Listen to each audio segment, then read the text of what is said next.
R&B legends who died.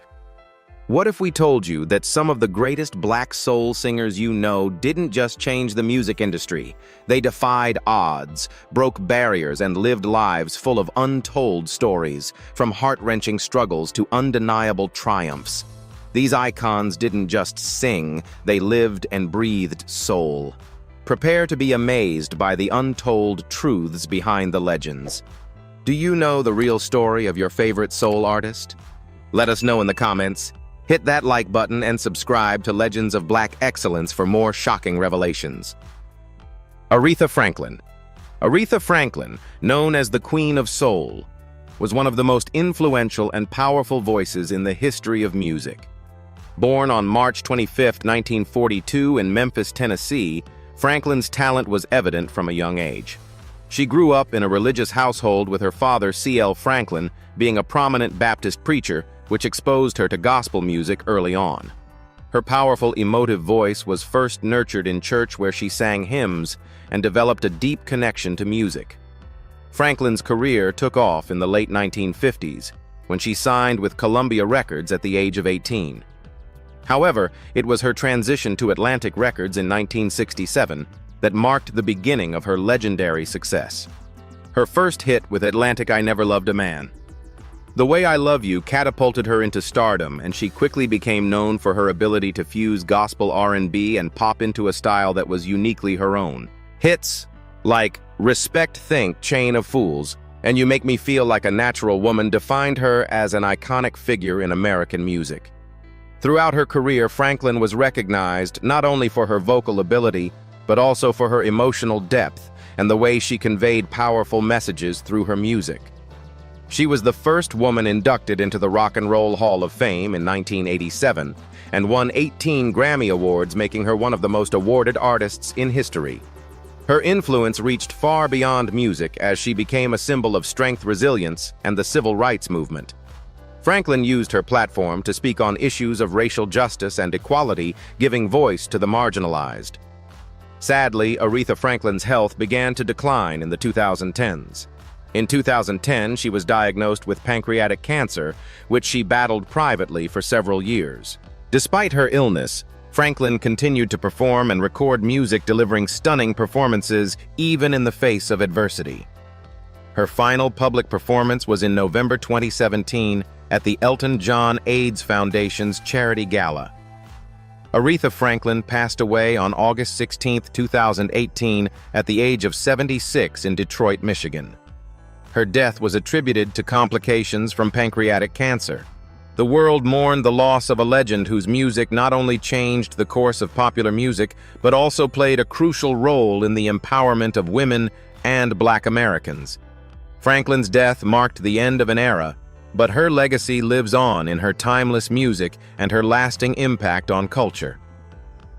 Whitney Houston. Whitney Houston was born on August 9, 1963 in Newark, New Jersey into a musical family. Her mother, Cissy Houston, was a well-known gospel singer, and her cousin Dionne Warwick was a legendary pop and R&B star. Surrounded by music, Whitney's vocal talent became evident at a young age. By the age of 11, she was already singing in the junior gospel choir at New Hope Baptist Church in Newark. And it wasn't long before her incredible vocal range and stage presence caught the attention of the world. Houston's professional career began in the early 1980s when she was discovered by Clive Davis, the president of Arista Records. In 1985, she released her self-titled debut album, which quickly turned her into a global superstar. With hits like The Greatest Love of All and How Will I Know, Whitney became one of the most recognizable voices in music. Her second album, Whitney, released in 1987, solidified her place as a dominant figure in pop and R&B. Songs like I Wanna Dance with Somebody Who Loves Me and Didn't We Almost Have It All became anthems of the 80s. And Whitney's voice was praised for its power, purity, and emotion. Houston's success continued through the 1990s, with her acting career also taking off. She starred in the hit film The Bodyguard 1992 alongside Kevin Costner, which featured the iconic song I Will Always Love You. The song not only became one of the best-selling singles of all time, but also showcased Whitney's ability to take a song and make it her own, pouring her heart and soul into every note. Over her career, she won numerous awards, including 6 Grammy Awards, 22 American Music Awards, and 16 Billboard Music Awards. Despite her professional success, Whitney Houston's personal life was often filled with turmoil. In 1992, she married singer Bobby Brown, and their tumultuous relationship became a topic of public scrutiny. The couple's struggles with substance abuse were widely reported, and Houston's career began to suffer as a result. By the early 2000s, her once pristine voice seemed to falter, and her struggles with addiction overshadowed her musical legacy. In the years leading up to her death, Whitney attempted to reclaim her career with mixed success. She performed in several concerts and released a few albums, but her personal issues continued to make headlines. Her battle with drugs, alcohol, and erratic behavior caused concern among fans and family alike. Tragically, on February 11, 2012, Whitney Houston was found dead in her hotel room at the Beverly Hilton Hotel in Beverly Hills, California, at the age of 48. Her death was ruled as an accidental drowning in a bathtub with heart disease and cocaine use as contributing factors. Houston's passing shocked the world, as she had been one of the most influential voices in music history. Whitney's legacy, however, continues to resonate. Her unparalleled vocal ability, her contributions to both pop and R&B music, and her groundbreaking career have left an indelible mark on the entertainment industry. Whitney Houston remains an icon, remembered for her voice, her charm, and the emotional depth she brought to every performance. Despite the struggles she faced, she is forever etched in the annals of music history as one of the greatest singers of all time. Luther Vandross. Luther Vandross, born on April 20, 1951 in New York City, was one of the most celebrated R&B artists of all time, known for his smooth, velvet voice and ability to convey deep emotion through his music. Vandross was raised in a musical family, and his mother, Mary Ida Vandross, was a major influence on his early interest in music. As a teenager, he joined the choir at his church, where his talent was nurtured. Vandross later attended the prestigious Western Michigan University, where he studied music, further honing his craft. Luther's career began in the late 1970s as a background singer and commercial jingle vocalist, working with artists such as David Bowie and Barbra Streisand. His breakthrough came when he released his debut album Luther in 1981. The album was a huge success, and Vandross quickly became known for his emotive delivery and sophisticated romantic ballads. Songs like Never Too Much and Don't You Know That helped solidify his place in the spotlight.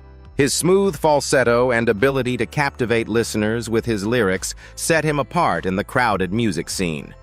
Throughout the 1980s and 1990s, Vandross continued to produce hit after hit. His 1982 album Forever for Always for Love contained one of his most iconic songs, Superstar, which became a fan favorite. His 1985 album Vandross included the hit If Only for One Night, while Give Me the Reason, 1986, and Any Love, 1988, produced chart-topping singles like I Really Didn't Mean It and Any Love. Luther's appeal was far-reaching, not just in the R&B world, but also with mainstream audiences, with his music often crossing over into pop and adult contemporary charts. Vandross's ability to make every song feel like a personal confession earned him the title of one of the greatest male vocalists in the history of R&B. He won 8 Grammy Awards, and his influence extended beyond his own music. He worked with other artists as a producer, and his songwriting was revered across genres. His romantic ballads in particular became wedding staples and were frequently played in intimate, heartfelt moments. Despite his success, Vandross faced several health challenges throughout his life, particularly with his weight and diabetes. In April 2003, Luther Vandross suffered a massive stroke that left him in a coma for several months. His health worsened after the stroke, and he required intensive rehabilitation. Although Vandross made efforts to return to performing and recording, his health continued to decline in the years that followed. Luther Vandross passed away on July 1, 2005, at the age of 54 in Edison, New Jersey, due to complications from the stroke. His death marked the end of an era in R&B, leaving behind a legacy of timeless music and soulful ballads that continue to resonate with fans worldwide. His ability to express love, heartbreak, and vulnerability through his voice made him a beloved figure in the music industry. Vandross's music remains a testament to his unique voice and unparalleled ability to touch the hearts of millions. His songs such as Dance with My Father Here and Now and A House Is Not a Home continue to be celebrated as some of the best R&B songs of all time, ensuring that his legacy as a soul and R&B icon lives on.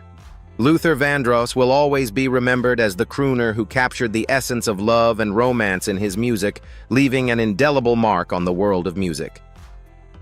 Teddy Pendergrass. Teddy Pendergrass, born on March 26, 1950 in Philadelphia, Pennsylvania, was a renowned R&B singer whose powerful, soulful voice became an iconic sound of the 1970s and 1980s. From an early age, Pendergrass was drawn to music and started singing in church as a child, where he was mentored by his mother, who was a gospel singer. His early exposure to gospel music greatly influenced his vocal style, which was rich, deep, and emotive. Pendergrass first gained attention as the lead singer of the legendary group Harold Melvin and the Blue Notes. His soulful voice was featured on hits like If You Don't Know Me By Now and Wake Up Everybody, which became anthems of the 1970s. After his success with the group, Pendergrass embarked on a solo career that would define his legacy. In 1977, he released his debut album, Teddy Pendergrass, which included the hit song I Don't Love You Anymore. His subsequent albums solidified his reputation as a soul and R&B powerhouse, with songs like Turn Off the Lights, Close the Door, and Love TKO becoming staples of the genre.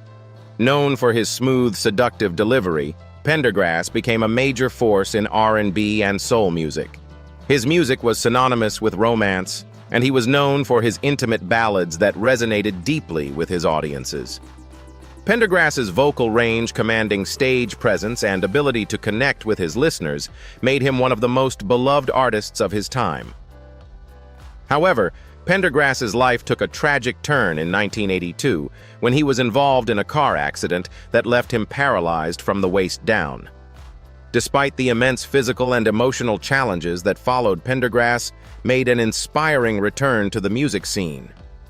His resilience and determination led to the release of several albums in the years that followed, though his career was never quite the same as it had been before the accident. Teddy Pendergrass passed away on January 13, 2010 at the age of 59 due to complications from colon cancer. Inspire artists today, and his name remains synonymous with the passion and soul of classic R&B. Donny Hathaway.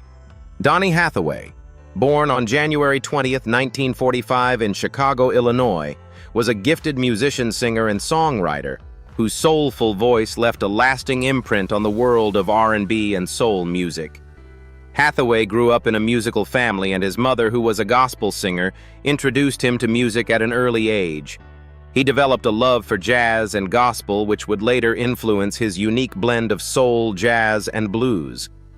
Hathaway's musical talent was clear early on, and he went on to study music at Howard University, where he met many influential figures in the music industry. Hathaway's breakthrough came in the late 1960s when he signed with Atlantic Records. His debut album, Everything Is Everything 1970, was a critical success, introducing his powerful voice and socially conscious lyrics to a wider audience.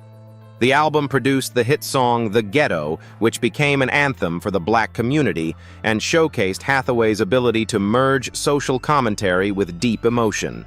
His musical style, which combined rich harmonies, lush orchestration, and heartfelt lyrics, captured the essence of soul music at the time. One of Hathaway's most enduring collaborations was with the legendary Roberta Flack. The two singers created some of the most beautiful and timeless duets in R&B history, including hits like Where Is the Love and You've Got a Friend. Their chemistry in the studio was undeniable, and their work together elevated both of their careers. Hathaway's solo hits, such as A Song for You, For All We Know, and This Christmas, also became widely beloved classics that remain staples of holiday playlists and soul music collections. Despite his professional success, Donny Hathaway struggled with mental health issues throughout his life. He battled severe depression, which affected both his personal life and his career. These struggles, along with his increasing reliance on drugs, made it difficult for him to maintain the stability he sought. Hathaway's mental health challenges were exacerbated by the pressures of fame and the constant battle to meet the expectations of the music industry. Tragically, on January 13, 1979, Donny Hathaway was found dead at the age of 33 after falling from a hotel window in New York City. The circumstances surrounding his death remain controversial, and while it was officially ruled a suicide, many fans and close associates believe his death was accidental or related to his struggles with mental health. Hathaway's untimely death shocked the music world as he was just beginning to hit his artistic stride, and his potential was limitless. Though his career was cut short, Donny Hathaway's music continues to resonate with listeners around the world. His rich emotional voice and his ability to convey vulnerability and passion in his songs have made him an enduring figure in soul music. Hathaway's legacy lives on through his timeless recordings, which continue to inspire artists and listeners alike. Phyllis Hyman. Phyllis Hyman, born on July 6, 1949, in Philadelphia, Pennsylvania, was one of the most distinctive voices in R&B and soul music. Raised in a musical household, Hyman's passion for singing was evident from a young age. She studied at the Philadelphia School for the Creative and Performing Arts, where she honed her vocal skills and soon made her way into the vibrant Philadelphia music scene of the 1970s. Her deep, soulful voice, combined with her elegance and beauty, quickly made her a standout artist. Hyman's music career began with a series of background vocals and songwriting contributions.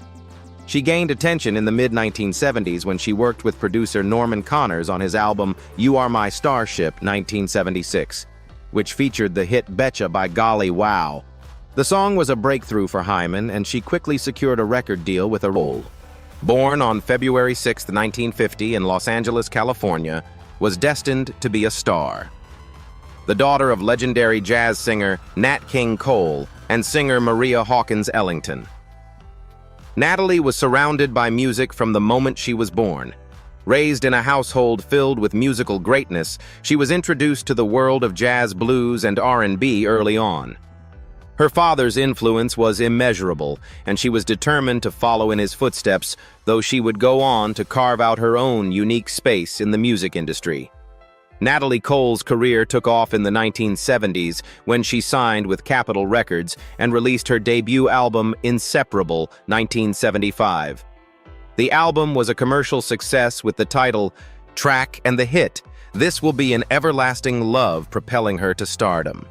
She became known for her smooth, sultry voice and the blend of pop soul and R&B in her music. Her signature style was warm, inviting, and effortlessly elegant, and she quickly became one of the most beloved artists of her time. Throughout the 1980s, Cole released a series of successful albums including Thankful 1977 and Unforgettable, with Love 1991, the latter of which became a massive commercial and critical success. Unforgettable. With Love was a tribute to her late father, Nat King Cole, and featured Natalie duetting with his pre-recorded vocals on the song Unforgettable. This album not only won numerous awards, including 6 Grammy Awards, but it also reintroduced her to a new generation of music lovers. It was an emotional and heartfelt tribute that connected Natalie to her father's legacy in a profound way. Despite her success, Natalie Cole faced personal struggles, including a battle with drug addiction and a tumultuous personal life. She was open about her struggles and used them as a source of inspiration in her music. Her comeback story was one of resilience as she overcame her addiction and continued to make music throughout the 1990s and 2000s. She remained active in the music industry, releasing albums and performing live, always staying true to her roots and her father's legacy. Tragically, on December 31, 2015, Natalie Cole passed away at the age of 65 due to complications from congestive heart failure. She had been dealing with health issues related to her long-standing battle with kidney disease, which had caused her significant challenges in the years leading up to her death. Natalie's death was met with an outpouring of grief from fans and the music industry, as she was remembered not only for her musical talent, but also for her strength and determination in overcoming adversity. Natalie Cole's legacy is one of immense musical achievement. She will forever be remembered for her contribution to music and for the way she honored her father's legacy while creating her own. Her voice and songs continue to inspire listeners, and she remains one of the greatest artists in the history of R&B and soul music. Sylvester. Sylvester James Jr., known mononymously as Sylvester, was born on September 6, 1947, in Los Angeles, California. He was one of the most iconic figures in the disco era and a trailblazer for the LGBTQ+ community. Sylvester's passion for music and performance was evident from a young age.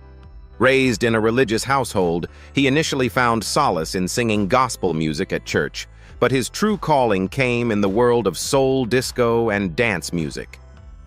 In the 1970s, Sylvester moved to San Francisco, where he became part of the burgeoning queer music scene. He joined the influential soul group, the Disquotes, and later performed with the legendary Silvers. However, his big break came when he formed his own band, Sylvester and the Hot Band. With a voice that spanned an incredible range combining high falsetto with deep, soulful tones, Sylvester's distinctive sound made him a standout performer. His 1978 album Sylvester marked his first breakthrough with the hit single You Make Me Feel Mighty Real. The song became an anthem of the disco era, and its infectious rhythm and upbeat vibe earned Sylvester a dedicated fan base. Sylvester's success continued with hits like Dance Disco Heat and I Who Have Nothing. He became known for his powerful stage presence, flamboyant fashion, and unapologetically bold style, both musically and personally. As one of the first openly gay African-American artists in mainstream music, Sylvester was a symbol of freedom and self-expression for the LGBTQ+ community. His music, often infused with themes of liberation and love, resonated with fans across the globe, and he quickly became a figurehead for the disco movement. Throughout the 1980s, Sylvester remained a prominent figure in pop and dance music.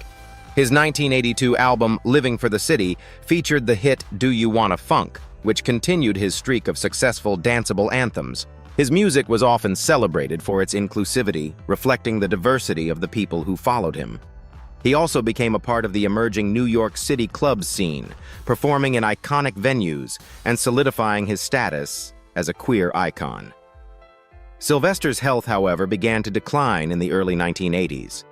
In 1987, he was diagnosed with HIV/AIDS, and although he continued to perform, his health took a serious toll. On December 16, 1988, Sylvester passed away from complications related to the disease, leaving a profound impact on the music world. He was 41 years old. His death marked the loss of a true innovator in the music industry, but his legacy as a pioneer for LGBTQ aims.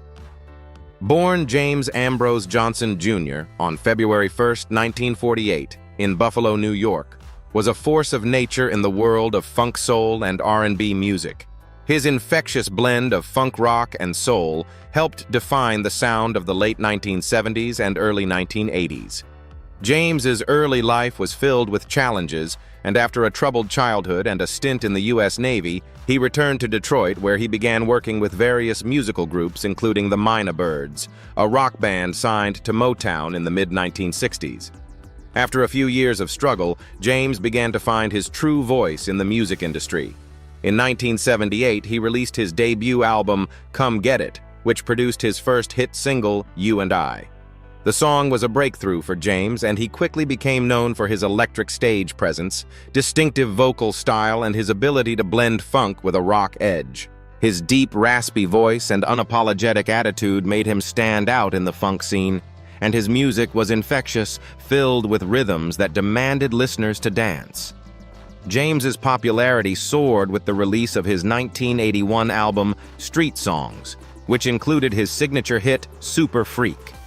The song became a worldwide smash, a pop culture staple, and remains one of his most iconic tracks. Super Freak epitomized Rick James's ability to create an irresistible mix of funk humor and catchy hooks. It solidified his place as a mainstream star and turned him into a household name. The success of street songs helped James become one of the most influential artists of the 1980s, alongside contemporaries like Prince and Michael Jackson. Throughout the 1980s, James continued to dominate the charts with hits like Give It To Me Baby, Mary Jane, and Cold-Blooded. His music was characterized by infectious grooves, catchy melodies, and lyrics that often pushed boundaries. Rick James's persona was larger than life, known for his wild style, extravagant fashion choices, and hard-partying lifestyle. He was also a prolific producer, working with a variety of artists and helping to shape the careers of others, including Tina Marie, his frequent collaborator. However, Rick James's career was also marked by controversy and personal struggles. His heavy drug use and run-ins with the law often overshadowed his musical career.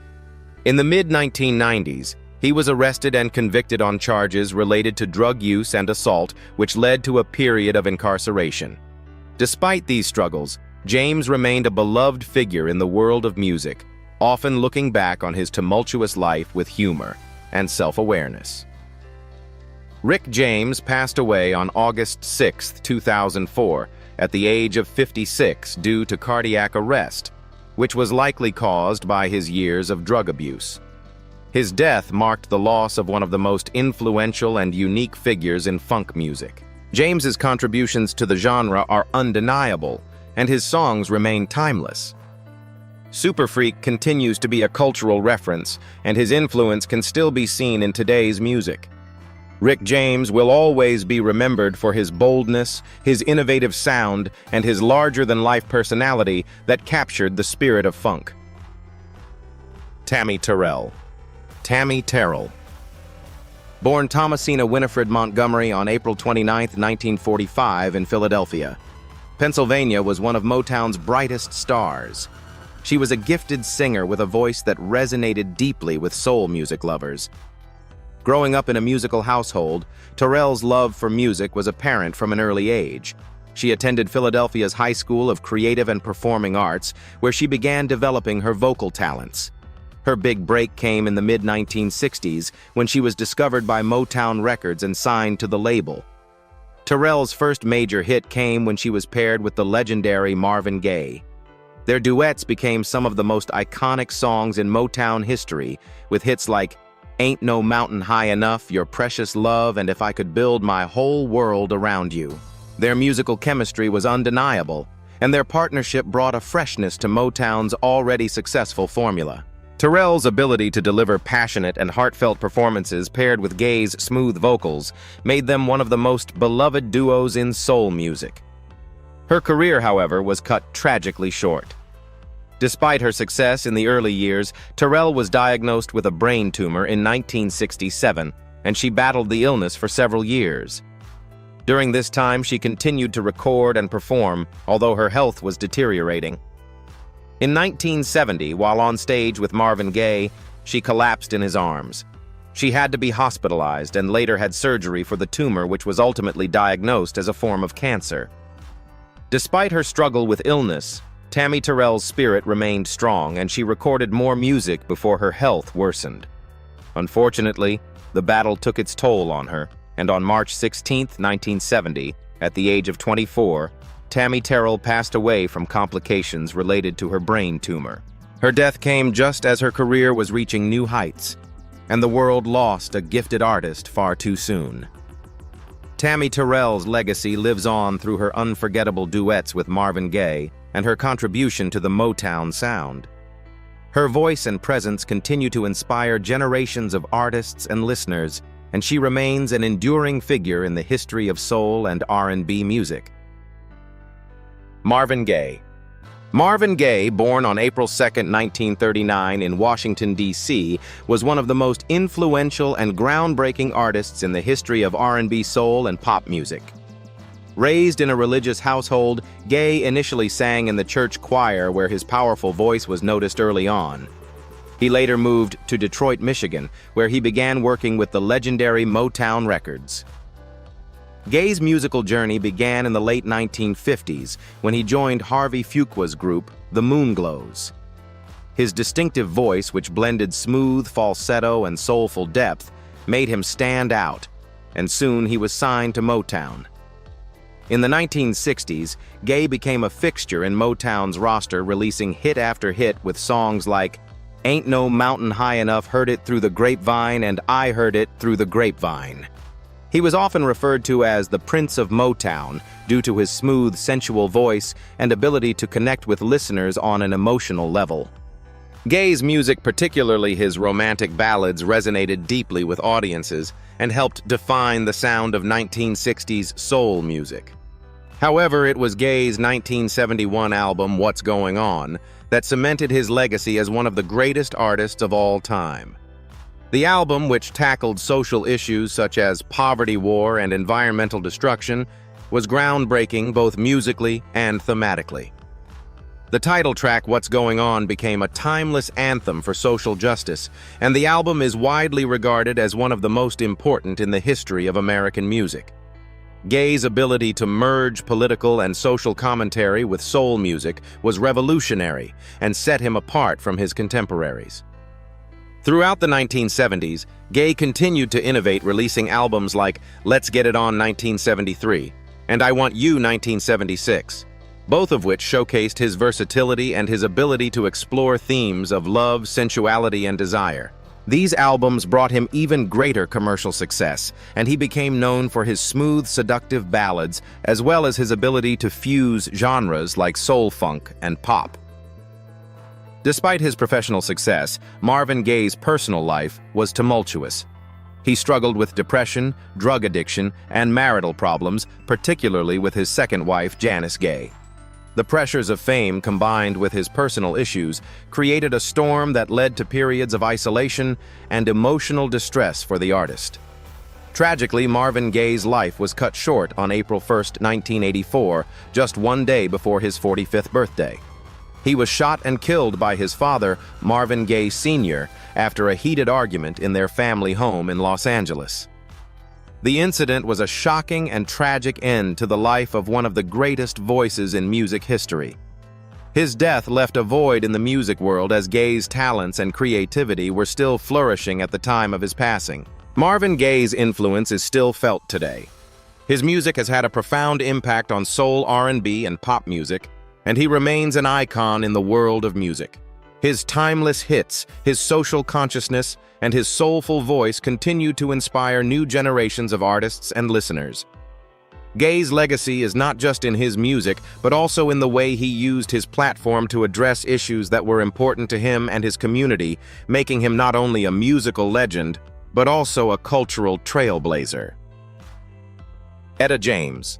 Etta James, born James Etta Hawkins, on January 25, 1938 in Los Angeles, California, was one of the most iconic and versatile voices in the history of American music. Growing up in a rough neighborhood, James faced many hardships, including being raised in foster care and dealing with a troubled childhood. Despite these challenges, music became her refuge, and she started singing gospel at church and in local clubs from a young age. At just 14 years old, she recorded her first single, The Wallflower, which became a hit and marked the beginning of her illustrious career. Etta James' ability to blend blues, jazz, gospel, and R&B made her one of the most respected and influential figures in music. Her powerful voice, with its rich, soulful depth, resonated deeply with audiences, and she quickly became known for her emotional delivery and commanding stage presence. Her 1961 hit, At Last, became one of her signature songs and remains one of the most recognizable tracks in the history of soul and pop music. The song became an anthem of love and was later covered by many artists across various genres.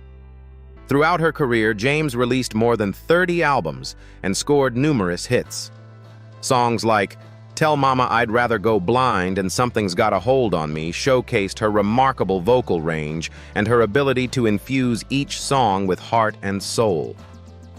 Her style evolved over the years, blending traditional blues with elements of rock, soul, and pop, making her a crossover success. She earned 6 Grammy Awards and 17 Blues Music Awards, and her influence extended beyond music, with her story of overcoming adversity and addiction resonating with many fans. James's personal life was marked by struggle and turmoil. She battled drug addiction for much of her career, which led to periods of rehab and personal challenges. Despite these obstacles, she continued to perform and record, making a triumphant return to the stage after overcoming her addiction. She was known for her resilience, and her comeback story was inspiring to both her fans and fellow artists. On January 20th, 2012, Etta James passed away at the age of 73 from leukemia, just 5 days shy of her 74th birthday. Her death marked the loss of a true legend in the music industry, but her legacy lives on through her timeless music. James's contribution to the blues, soul, and R&B genres is immeasurable, and she remains a towering figure in American music. Her voice, which could seamlessly move from heart-wrenching blues to joyous gospel, continues to inspire generations of musicians and fans alike. Al Green. Al Green, born on April 13, 1946 in Forest City, Arkansas, was one of the most influential and enduring figures in soul and gospel music. Raised in a religious family, Green grew up singing in church, and his early exposure to gospel music had a profound impact on his later musical style. His passion for singing and performing developed at a young age, and he moved to Memphis in the mid-1960s to pursue his musical career. Initially, Green began as a secular artist recording for various labels, but it was his association with High Records that would transform his career. In 1971, Green released his breakthrough album Green is Blues, which introduced his smooth, velvet voice and sensual style to the world. His distinctive falsetto and emotionally charged performances made him an instant star, and songs like Tired of Being Alone and Let's Stay Together solidified his place in the pantheon of soul music. Let's Stay Together in particular became one of his most iconic songs and is still regarded as one of the greatest soul songs of all time. Green's ability to convey deep emotion through his music, blending love and passion, made him a beloved figure in the genre. Throughout the 1970s, Al Green continued to release hit after hit, including songs like I'm Still in Love with You, Love and Happiness, and How Can You Mend a Broken Heart. His soulful voice, combined with his smooth delivery and romantic themes, made him a standout artist in both soul and pop music. Green's success continued into the 1980s, but his personal life was marked by a series of challenges. In the early 1970s, Green had a dramatic and life-changing encounter when his girlfriend Mary Woodson poured boiling hot grits on him during an argument, leaving him with severe burns. The incident deeply affected Green, and it led him to reconsider his life choices. Following this trauma, Green experienced a profound spiritual awakening, and in 1976, he left secular music to devote himself fully to gospel music. He became a pastor of the Full Gospel Tabernacle in Memphis and released several successful gospel albums, including The Lord Will Make a Way and Al Green Explores Your Mind. Although Green's music shifted to gospel, he continued to record and perform secular songs occasionally. His gospel albums were highly praised, and he was able to maintain a strong fan base despite the change in direction. Green's voice remained a cherished part of the soul and gospel music world, and his legacy continued to grow. In the 2000s, he returned to secular music, releasing albums and performing for both his gospel and soul music audiences. Al Green's legacy as one of the greatest voices in American music remains undeniable. His timeless hits, his ability to express vulnerability and love, and his profound spiritual journey make him a unique and respected figure in both the secular and religious music communities. Today, Green is remembered not only for his musical achievements, but also for his journey of redemption and his role in shaping the sound of soul music. Al Green is still alive, and his impact on music continues to be felt. His work in both gospel and soul music solidifies him as a legendary figure whose voice and message transcend time and genre. Curtis Mayfield. Curtis Mayfield, born on June 3, 1942 in Chicago, Illinois, was one of the most influential figures in the world of soul, funk, and R&B. Raised in a religious household, Mayfield's early exposure to gospel music helped shape his powerful, expressive voice. He began playing guitar at a young age and quickly developed a deep connection to the instrument. By the late 1950s, he was already involved in local gospel and R&B groups, but it was in the 1960s that he rose to prominence. Mayfield's career took off when he joined the group The Impressions in 1958. The group became a key part of the Chicago soul scene and scored major hits such as For Your Precious Love and People Get Ready. Mayfield's songwriting ability and his deep, socially conscious lyrics began to set him apart. His smooth, falsetto voice combined with his sharp and insightful songwriting made The Impressions one of the most important R&B groups of the time. However, it was as a solo artist that Curtis Mayfield truly cemented his place in music history.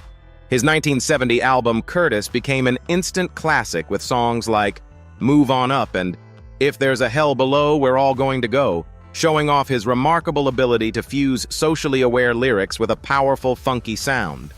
He became known for his ability to address pressing social issues such as poverty, civil rights, and systemic injustice, all while delivering grooves that resonated deeply with listeners. Mayfield continued to create groundbreaking music throughout the 1970s. His soundtrack for the film Superfly 1972 became one of the most iconic in film history and is often credited with helping to shape the sound of 1970s funk and soul. The title track Superfly became one of his signature songs, and its message of empowerment and resistance resonated with many. His music combined a unique mix of funk soul and politically conscious themes, and his influence extended far beyond the music world. In the 1980s, Mayfield continued to evolve as an artist, experimenting with new sounds while maintaining his commitment to social justice and political activism. However, his life was changed in 1990, when he was paralyzed from the neck down after a stage accident. Despite this, Mayfield continued to perform and record, creating his final album, New World Order, in 1996. Curtis Mayfield passed away on December 26, 1999, at the age of 57, due to complications from diabetes.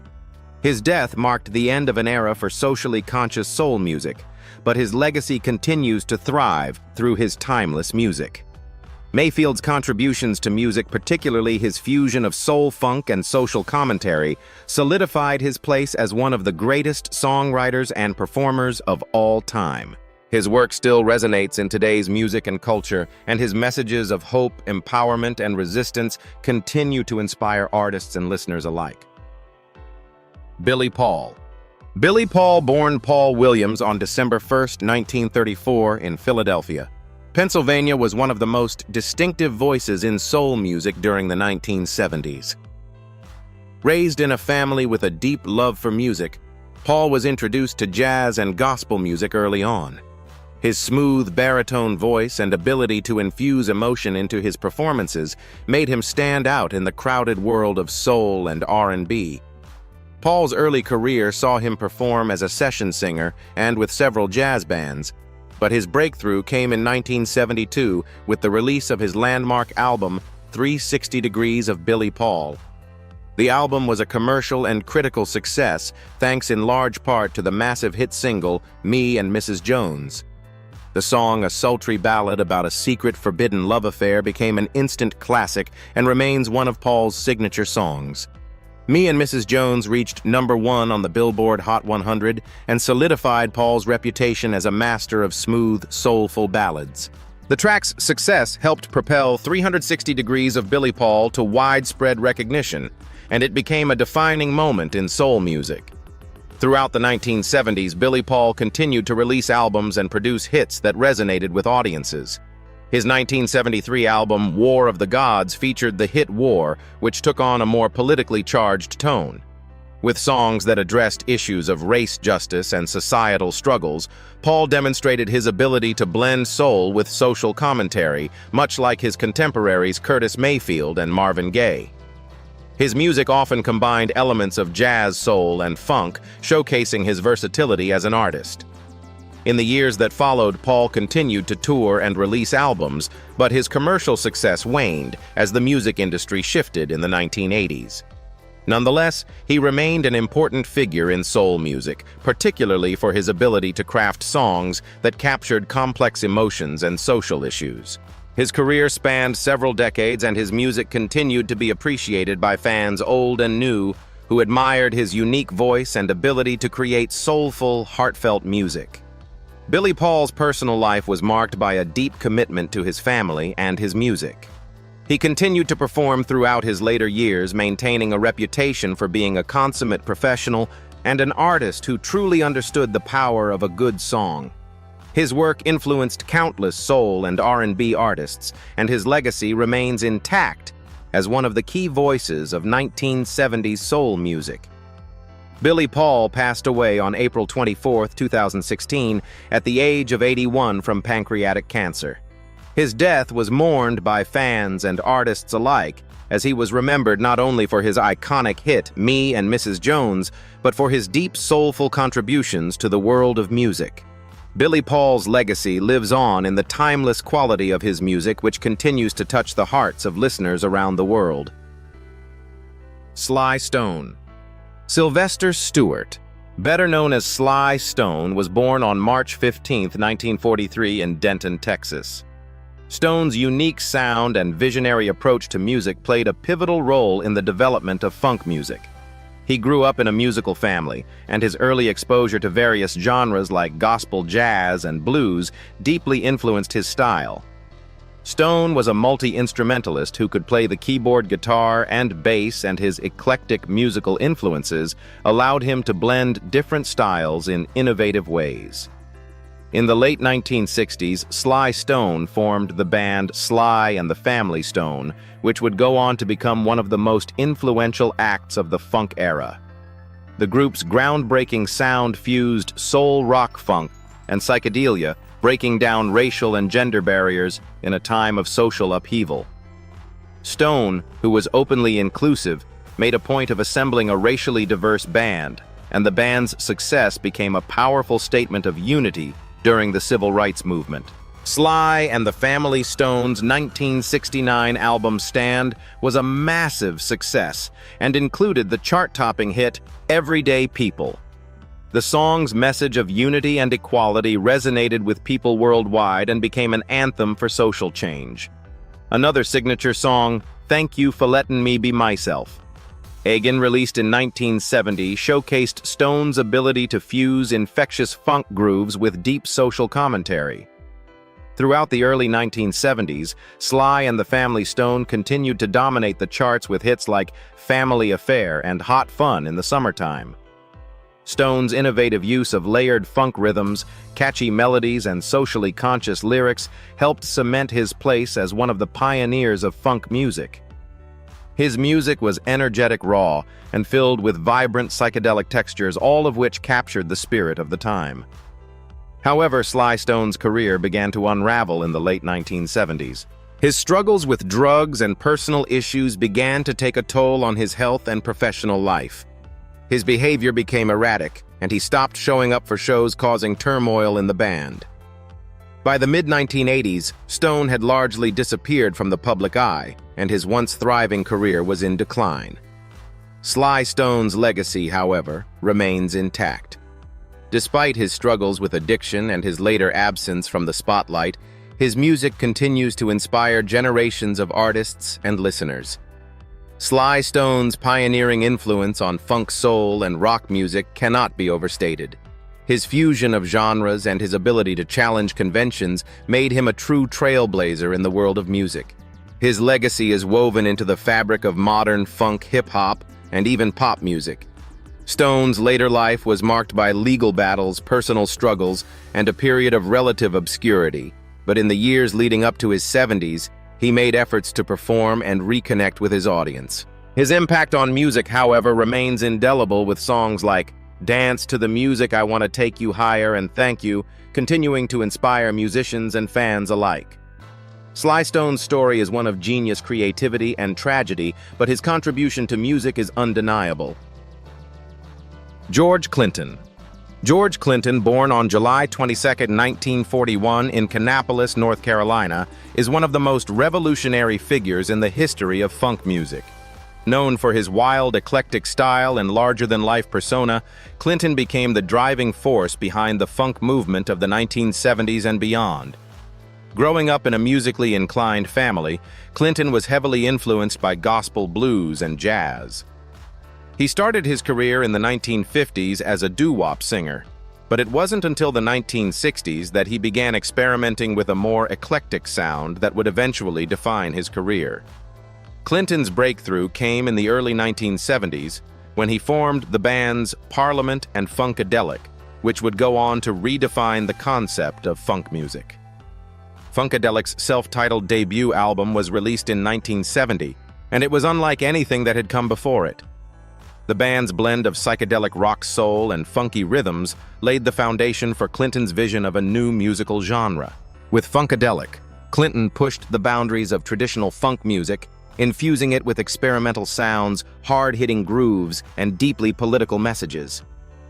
In the mid-1970s, Clinton expanded his vision by also leading the Parliament Funkadelic Collective, which brought together a sprawling cast of musicians, singers, and performers to create a unique musical universe. The band's 1975 album Mothership Connection became a milestone in funk music, introducing the iconic P-Funk sound.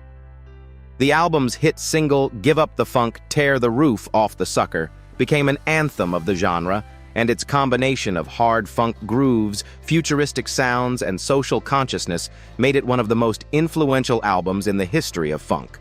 Clinton's style was flamboyant, colorful, and deeply theatrical, and his concerts were known for their wild, eccentric performances. His on-stage presence, complete with outrageous costumes and props, such as the Mothership spaceship, became symbolic of the funk movement. His use of costumes and elaborate stage shows made him a central figure in both music and popular culture. Clinton's influence extended beyond music, as his image and persona were integral to the development of the funk aesthetic. Throughout the 1980s and 1990s, Clinton's influence on popular music remained significant. His work with artists such as Prince, Red Hot Chili Peppers, and Ice Cube brought his P-Funk sound to new generations, and his legacy continued to inspire musicians across genres. Clinton's music, with its themes of unity, freedom, and rebellion, continues to resonate with fans worldwide. While his career has seen ups and downs with periods of financial difficulties and struggles with addiction, Clinton has remained a vital figure in music. He was inducted into the Rock and Roll Hall of Fame in 1997 as part of Parliament Funkadelic, cementing his place in music history as one of the architects of funk and a pioneering force in shaping modern popular music. George Clinton's work with Parliament and Funkadelic laid the foundation for the development of hip-hop rap and modern pop music.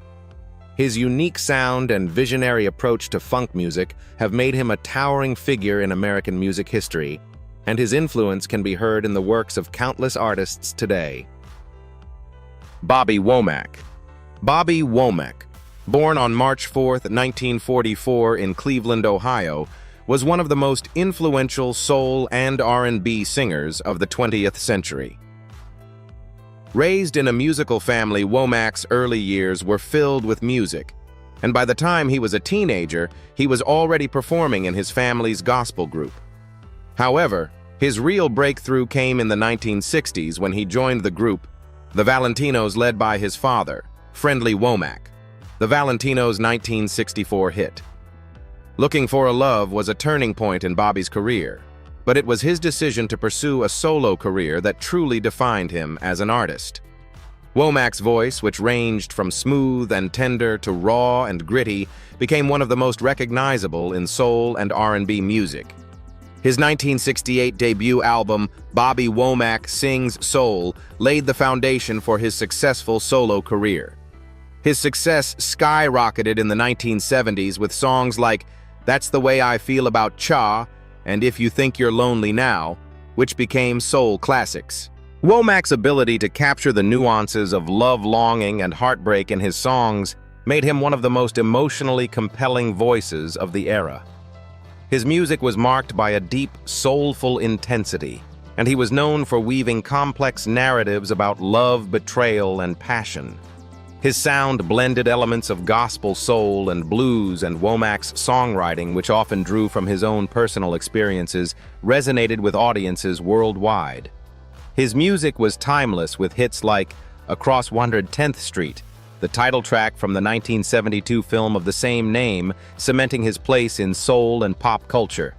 The song became a standout classic, known for its infectious rhythm and socially conscious lyrics, and remains one of Womack's most iconic tracks. However, Womack's career was marked by personal and professional challenges, which included battles with drug addiction, relationship struggles, and tragic events in his personal life. Perhaps one of the most well-known and controversial events was his marriage to Sam Cooke's widow, Barbara, shortly after Cooke's tragic death. These struggles often shaped his music, adding layers of complexity to his lyrics and performances. Bobby Womack continued to release albums throughout the 1980s and 1990s, though his popularity declined with changing musical trends. Despite this, his influence on R&B, soul, and even the emerging hip-hop scene was undeniable. In the 2010s, Womack made a triumphant return to the spotlight with his album The Bravest Man in the Universe, produced by Damon Albarn. The album received critical acclaim and introduced Womack to a new generation of fans. Womack's life was also tragically marked by health issues, including prostate cancer. He passed away on June 27, 2014, at the age of 70. His death was mourned deeply by fans and artists alike, as he had been one of the most soulful and influential voices in music. Bobby Womack's legacy continues to live on through his timeless music, which remains a powerful reflection of the human experience and its complexities. Barry White. Barry White, born on September 12, 1944 in Galveston, Texas, was the epitome of smooth, seductive soul. With his deep baritone voice and romantic persona, White became one of the most beloved figures in R&B and disco music. His career spanned several decades, during which he became synonymous with love songs and intimacy. Raised in Los Angeles, White was deeply influenced by gospel doo-wop and classical music, which shaped his distinctive musical style. In the early 1970s, White launched his career with the formation of his group Love Unlimited, which would later provide backing vocals for his solo work.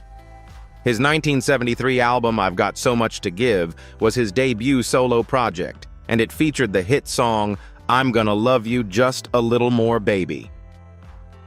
The song, with its sensual lyrics and lush orchestration, became an instant classic, marking the beginning of White's success as one of the most iconic voices of the disco era.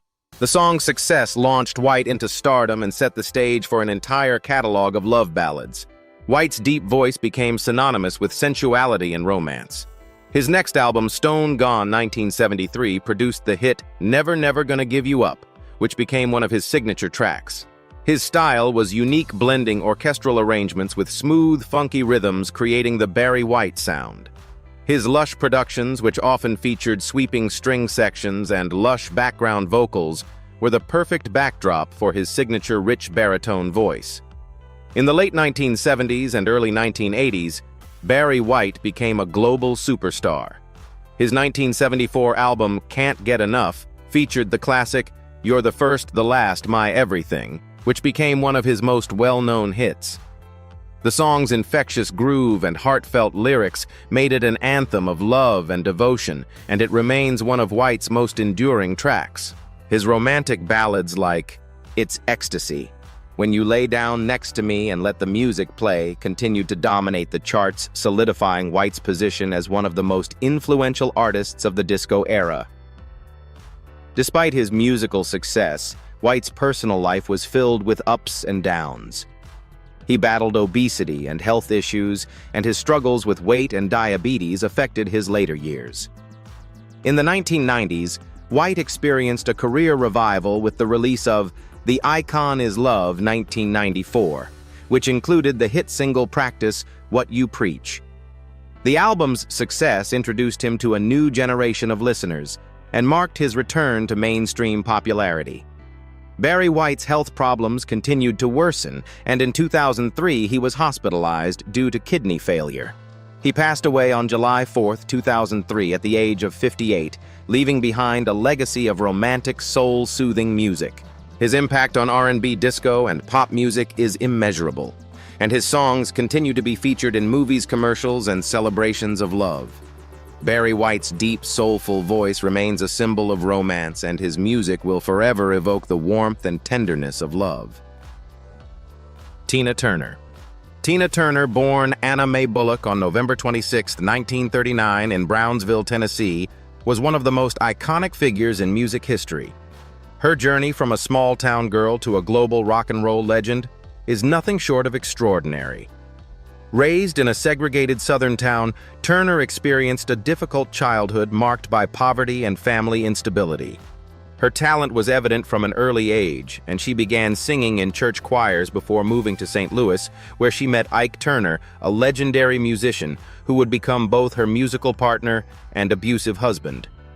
In the early 1960s, Tina Turner joined Ike Turner's band, the Ike and Tina Turner Revue, and they quickly gained popularity with songs like "A Fool in Love" and "It's Gonna Work Out Fine." The couple's electric performances and Tina's raw, powerful voice made them one of the most prominent acts in the R&B and rock scenes. Their success continued with songs like "Proud Mary," which became a massive hit in 1971, and "River Deep, Mountain High," produced by Phil Spector. However, behind the scenes, Tina's relationship with Ike was marred by physical and emotional abuse. In 1976, Tina Turner finally broke free from Ike, leaving the abusive relationship and embarking on a solo career. Her comeback was nothing short of legendary. In 1984, she released "Private Dancer," which became one of the biggest albums of the 1980s. The album included hits like "What's Love Got to Do with It" and "Better Be Good to Me," marking her resurgence as a global superstar. The former song won several Grammy Awards and became one of her signature songs, solidifying her as the queen of rock and roll. Throughout the 1980s and 1990s, Turner continued to tour, performing with unmatched energy and captivating audiences worldwide. Her 1985 Live in Europe album cemented her reputation as one of the greatest live performers of all time. Turner's music evolved over the years, blending rock pop and R&B with her unmistakable vocal style, and she became known for her powerful stage presence, striking performances, and enduring resilience. Tina Turner's personal life continued to be a story of triumph over adversity. In addition to her music, she became an advocate for domestic violence survivors, using her own experiences to inspire others. She later found happiness in her second marriage to German music executive Erwin Bach, with whom she lived in Switzerland for many years. On May 24, 2023, Tina Turner passed away at the age of 83 in her home in Küsnacht, Switzerland, after a long illness. Her death marked the loss of a true musical legend whose influence reached across genres and generations. Tina Turner's legacy as a pioneer for women in rock music, an advocate for resilience, and a vocal powerhouse continues to live on through her music, her story, and the countless artists she inspired. Songs like "Simply the Best," "Private Dancer," and "Proud Mary" remain timeless, a testament to her extraordinary career. Isaac Hayes. Isaac Hayes, born on August 20, 1942 in Covington, Tennessee, was a trailblazer in the world of soul funk and disco music. Hayes had a passion for music from an early age, and his exceptional talent as a musician, composer, and producer would later define him as one of the most innovative artists of the 20th century. Raised in the segregated South, Hayes experienced many of the hardships that shaped his music, but his love for music and the support of his mother allowed him to explore his creativity. Hayes started his career as a session musician at Stax Records in Memphis in the 1960s, where he quickly made a name for himself as an in-demand producer and songwriter. He contributed to the success of many Stax artists, including Sam and Dave, and co-wrote some of their biggest hits like "Soul Man" and "Hold On, I'm Comin'." However, it was in 1969 that Hayes launched his solo career with the release of Hot Buttered Soul, an album that would revolutionize the world of soul music. The album's distinctive blend of orchestral arrangements, funk, and deep soul made it a landmark in music history. Hayes' hot buttered soul introduced his unmistakable baritone voice, along with long, sensuous songs that took their time to build and explore deep, emotional, and sensual territories. Tracks like Walk On By and By the Time I Get to Phoenix redefined the format of soul songs, stretching them into epic cinematic compositions. This album established him as a solo star, and Hayes became one of the most influential artists in soul and funk music. In 1971, Hayes released the soundtrack for the movie Shaft, which became a massive success. The title track theme from Shaft not only won an Academy Award for Best Original Song, but also became one of the most iconic songs of the era. The success of Shaft solidified Hayes as a star and established him as one of the most influential figures in the genre of funk and soul music. His work with the soundtrack was revolutionary, incorporating orchestral arrangements, rhythm, and his signature deep, smooth voice. Throughout the 1970s, Hayes continued to release successful albums and singles, including I Can't Help It and Do Your Thing. His music, which combined soul, funk, jazz, and orchestral arrangements, made him a key figure in the development of the 1970s sound. Hayes also expanded into acting, providing the voice for the character of Chef on the animated series South Park, for many years bringing his distinctive voice and personality to a new generation. In his later years, Hayes faced health issues, including a stroke, which affected his ability to perform. On August 10, 2008, Isaac Hayes passed away at the age of 65 after suffering a stroke at his home in Memphis. His death marked the loss of one of the most innovative and influential artists in the history of music. Hayes' legacy, however, lives on through his groundbreaking music, his impact on the genre of soul and funk, and his role in bringing black music to the forefront of popular culture. His contributions to the world of soul, especially through his work with Stax and his classic albums, continue to inspire artists in multiple genres today. Vesta Williams. Vesta Williams, born on December 1, 1957 in Coshocton, Ohio, was an American R&B singer and actress known for her incredible vocal range and emotive performances. Raised in a musical household, Williams was encouraged to sing and perform from a young age.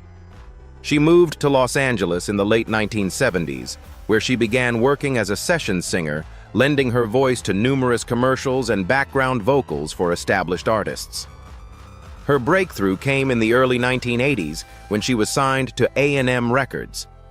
In 1986, she released her debut album, Vesta, which included the hit single, Once Bitten, Twice Shy. The song's catchy melody and Williams's powerful, soulful voice quickly gained attention, and she became known for her ability to deliver both up-tempo hits and heartfelt ballads with equal skill. Her rich, emotive voice set her apart from other R&B artists of the time.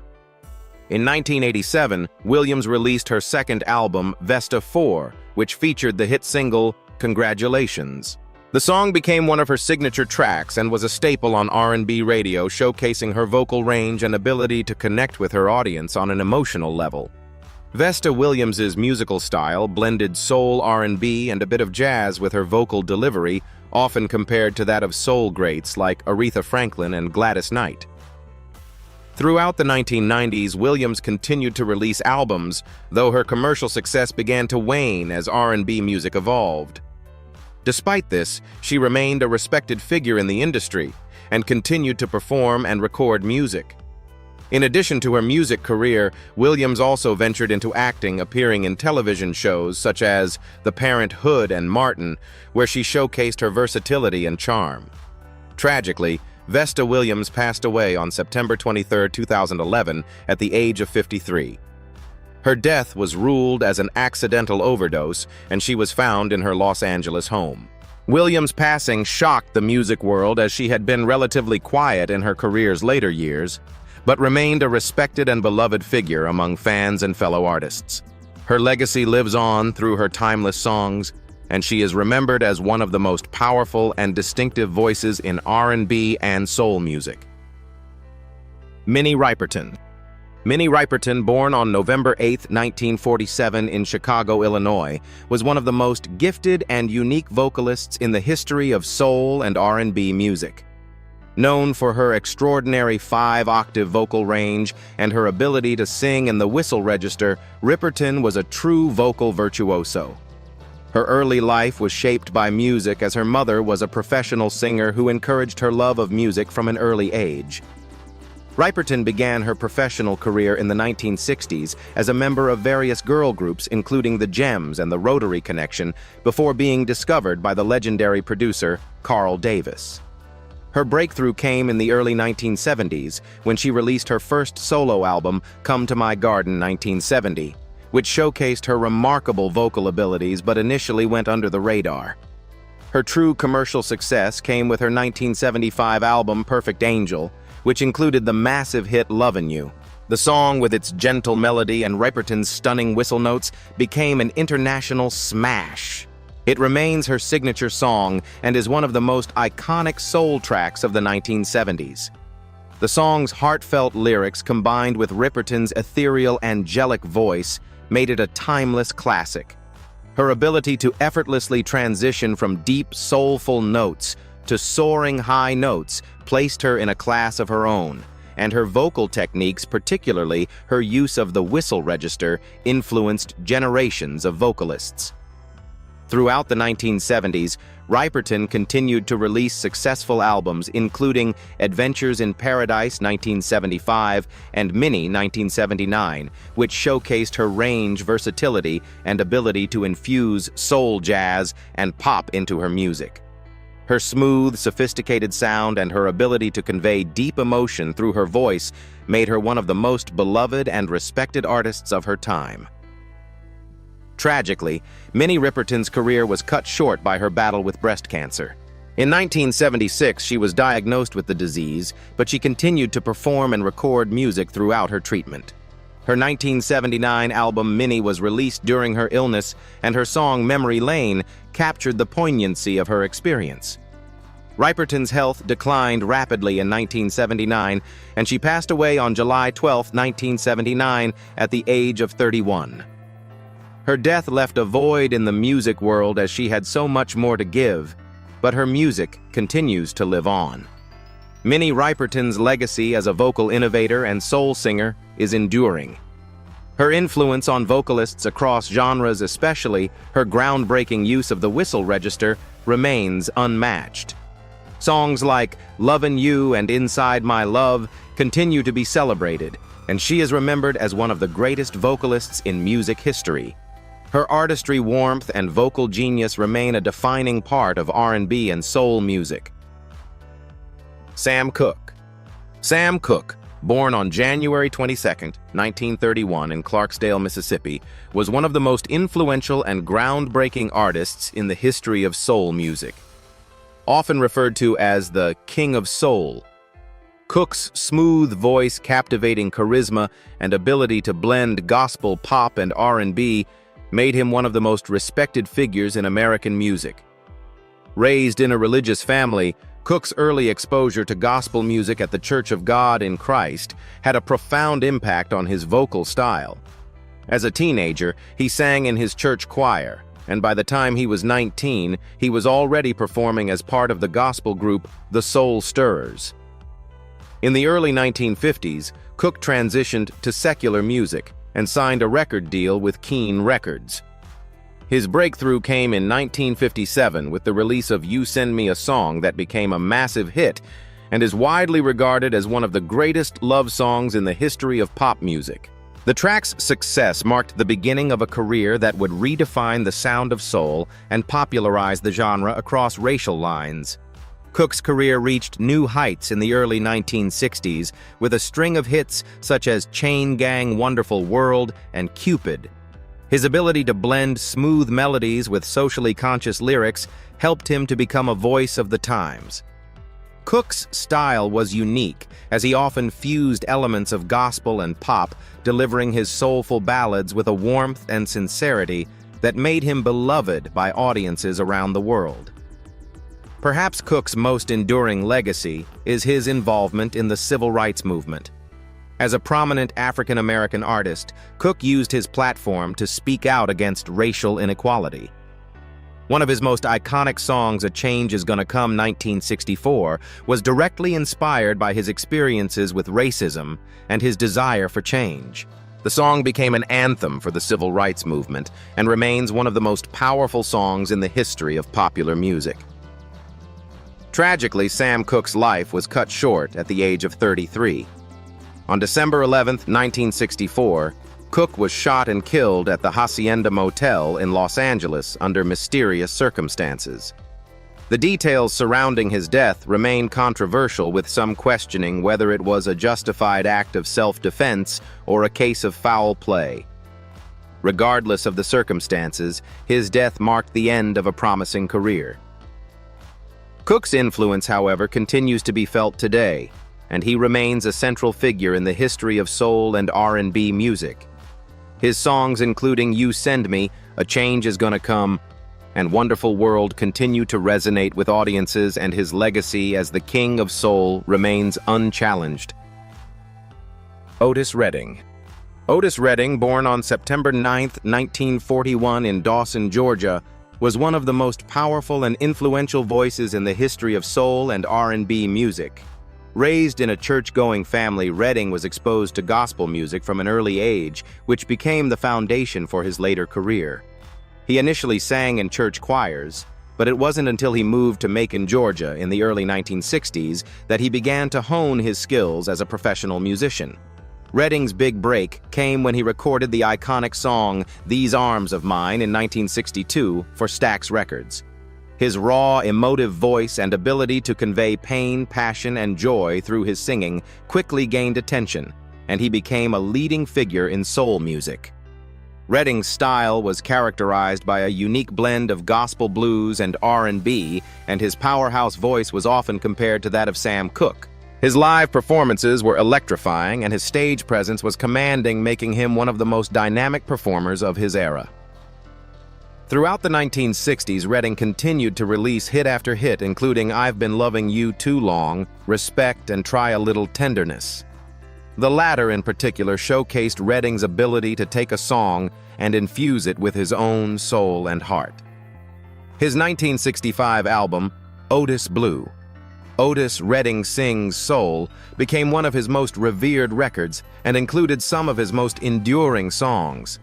His 1967 single, Sittin' on the Dock of the Bay, became his signature song, a beautiful, introspective ballad about longing and loss.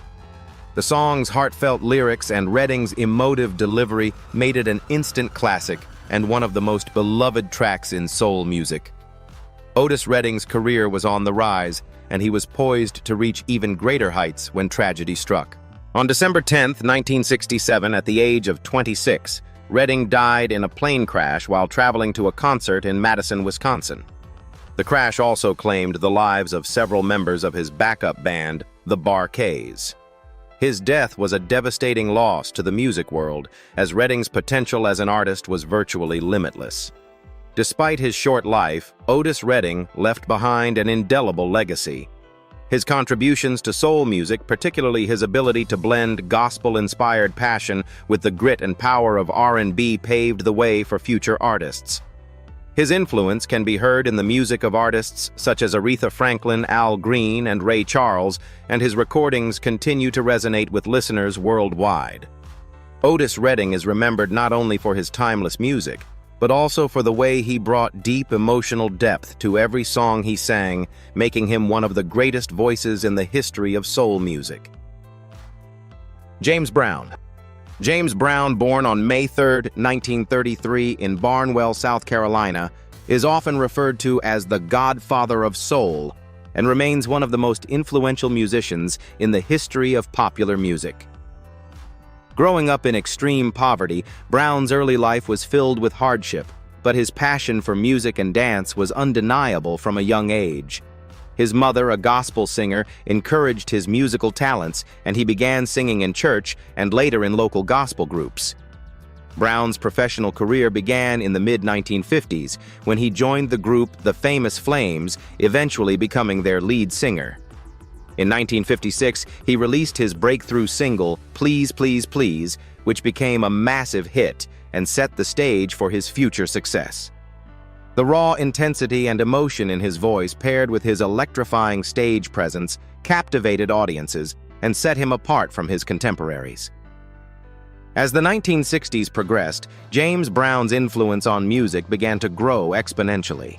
He pioneered the development of funk, a genre that would forever change the landscape of popular music. His revolutionary rhythms, tight syncopated grooves, and innovative use of horns and drums laid the foundation for what would become known as funk music. Tracks like Papa's Got a Brand New Bag, I Got You, I Feel Good, and Cold Sweat are just a few examples of how Brown redefined the sound of R&B and popular music. His live performances were legendary, and he became known for his energetic, sweat-drenched shows, which were filled with dynamic choreography and vocal acrobatics. James Brown's influence extended far beyond the music industry.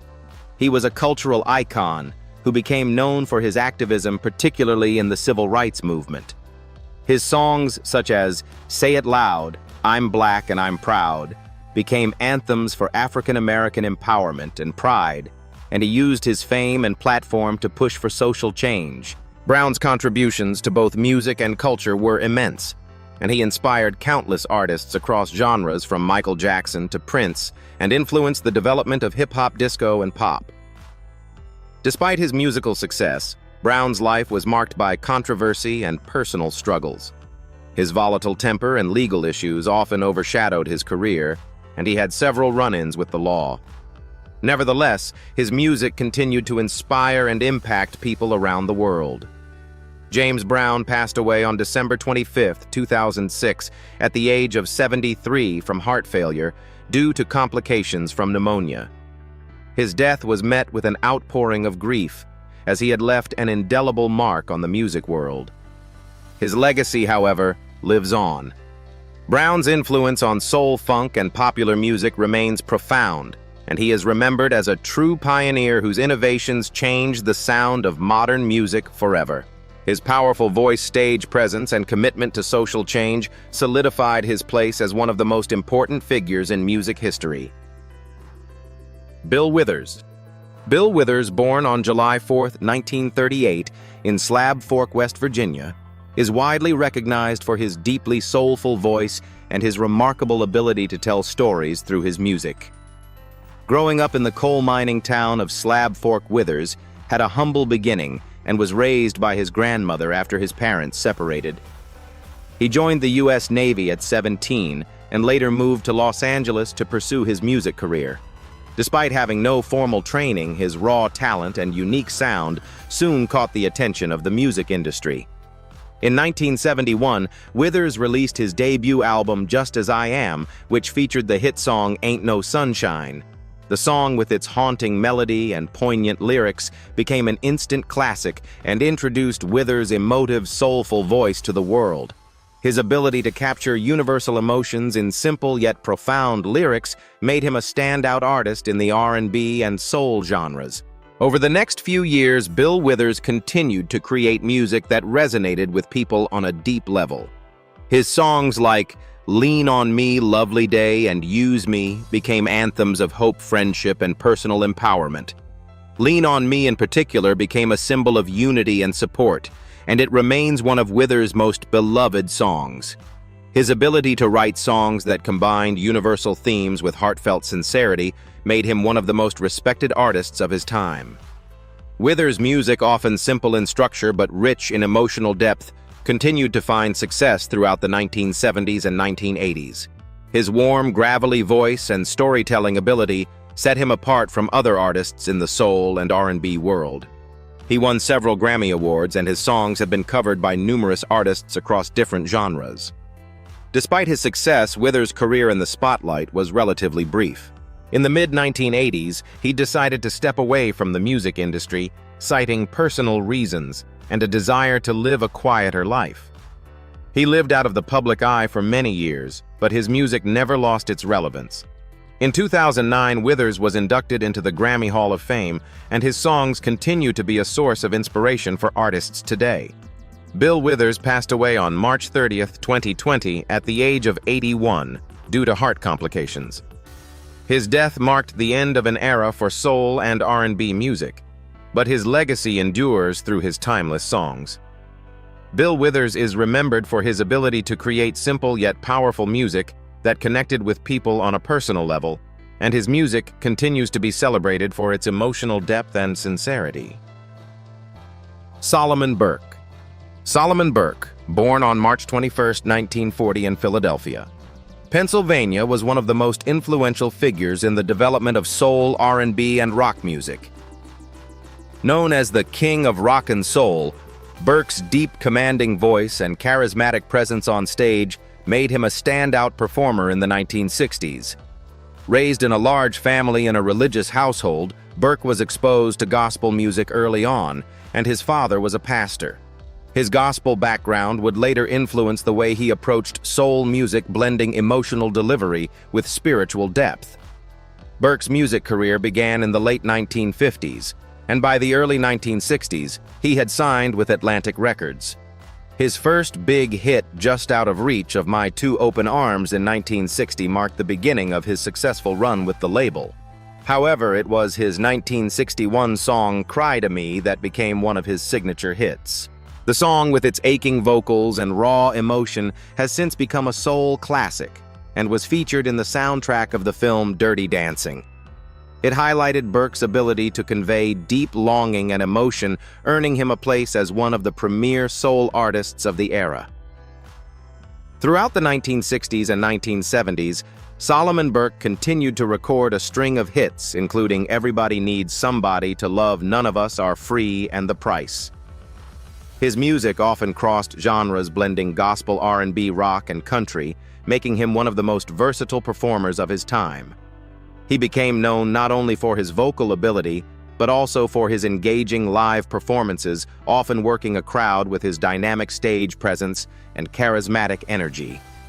Despite his commercial success, Burke struggled with the changing tides of the music industry. As rock and roll gained more dominance in the late 1960s and early 1970s, Burke's brand of soul music began to lose some of its commercial appeal. However, he never stopped performing, and his influence remained significant in the music world. In the 2000s, Solomon Burke experienced a resurgence in popularity. His album Don't Give Up on Me 2002, produced by Joe Henry, received critical acclaim and won a Grammy Award for Best Contemporary Blues Album. Burke's comeback showed the world that his music, rich with emotion and wisdom, had lost none of its power. His ability to blend old-school soul with modern influences helped him regain recognition as one of the greatest voices in music history. Solomon Burke passed away on October 10, 2010, at the age of 70, while on a flight to the Netherlands for a performance.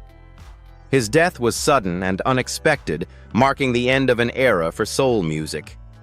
Burke's contribution to the genre cannot be overstated, as his unique ability to blend gospel fervor with soul music helped to shape the sound of the 1960s and beyond.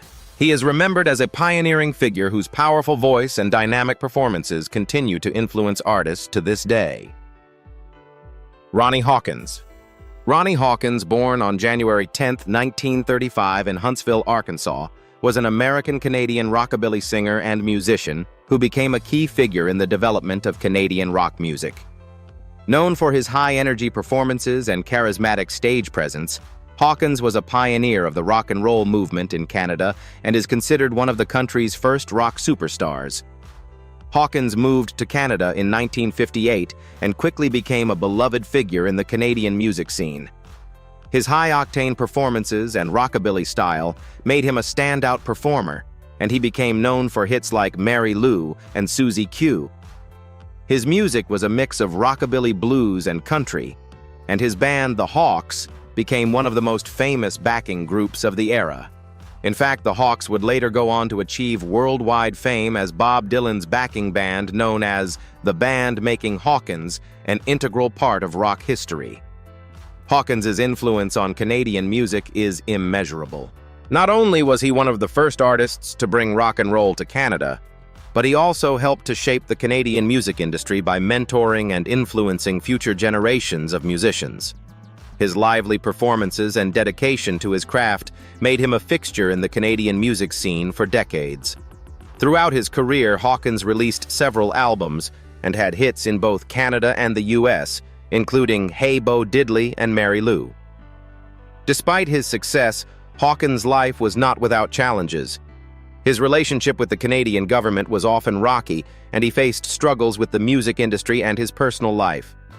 Nonetheless, he remained a tireless performer and an advocate for Canadian music, earning numerous accolades throughout his career. Hawkins retired from performing in 2000, but his influence on rock and roll and Canadian music remains significant. In 2013, he was awarded the Order of Canada for his contributions to Canadian culture, cementing his place as one of the country's most important musical figures. Hawkins passed away on May 29, 2022, at the age of 87, leaving behind a legacy as one of the true pioneers of rock and roll in Canada. Johnny Taylor. Johnny Taylor, born on May 5, 1934 in Crawfordsville, Arkansas, was a renowned American R&B and soul singer who became known as the Soul Man for his emotionally charged voice and poignant lyrics. Taylor's career spanned 5 decades, and he became a staple in the soul, blues, and gospel scenes with a career that included both massive hits and personal struggles.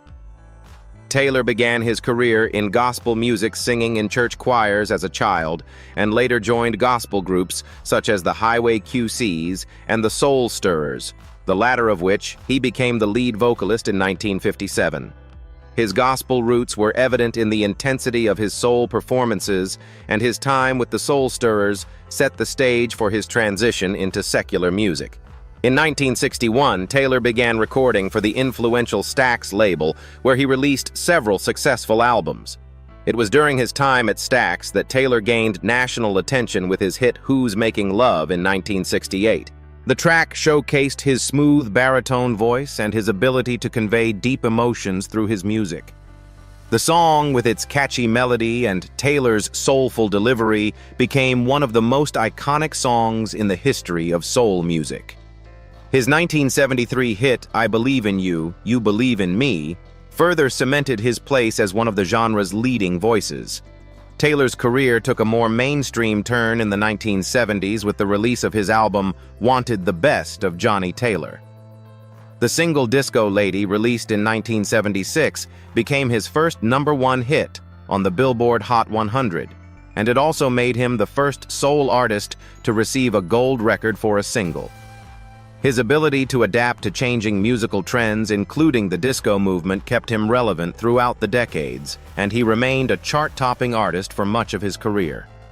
Despite his commercial success, Taylor's life was not without its hardships. His personal struggles with alcoholism and his tumultuous relationships were often reflected in the emotional depth of his music. Taylor's work was deeply personal, and many of his songs tackled themes of heartbreak, relationships, and self-reflection. His ability to translate his pain and experiences into music made him a relatable figure to his audience. Johnny Taylor passed away on May 31, 2000, at the age of 66, after suffering a heart attack. His death marked the loss of one of the most iconic voices in soul and R&B music, but his music continues to resonate with fans and artists today. Songs like Who's Making Love, I Believe in You, and Disco Lady remain staples of the genre, and Taylor's legacy lives on as a testament to the power of soul music and its ability to connect with the human experience. Ruby Turner.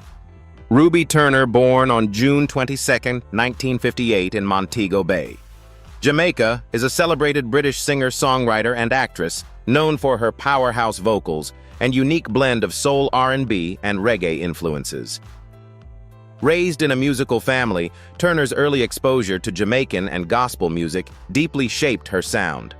She moved to the UK at a young age and began performing locally, quickly gaining attention for her powerful, emotional voice.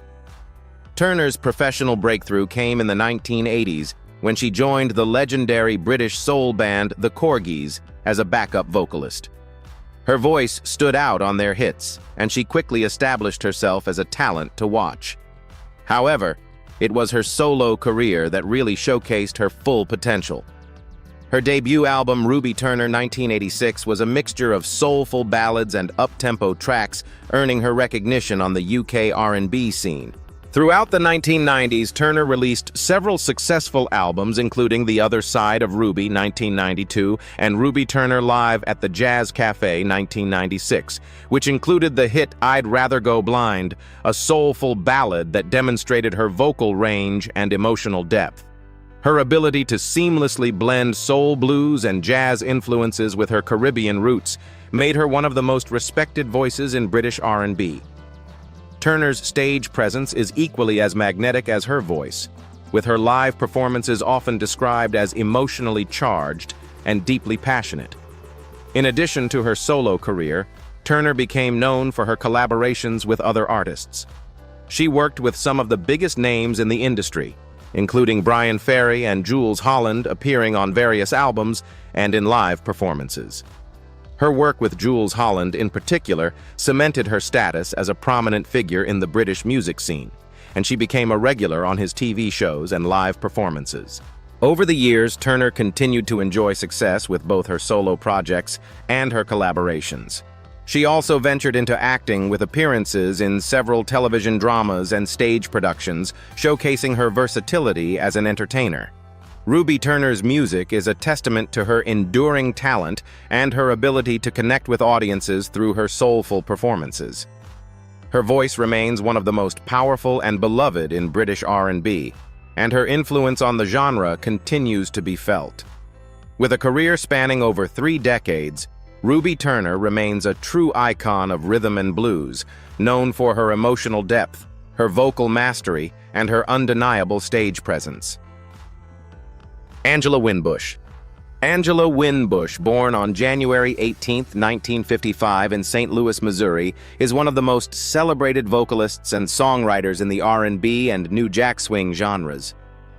Winbush's career took off in the early 1980s when she joined the group Renee and Angela with her musical partner Renee Moore. The duo quickly became known for their smooth, soulful ballads and up-tempo tracks with hits like Your Smile and Save Your Love for Number One. Their chemistry and ability to merge soul funk and pop elements made them a standout act in the early years of R&B. After the duo disbanded, Angela Winbush embarked on a solo career that would define her as one of the leading voices of 1980s and 1990s R&B.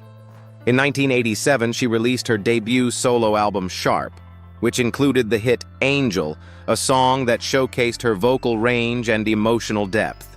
Her sultry voice and songwriting talent were immediately apparent, and she became known for her ability to write and produce songs that resonated deeply with listeners. Winbush's music, particularly during the late 1980s and early 1990s, epitomized the smooth, polished sound of new jack swing and modern R&B.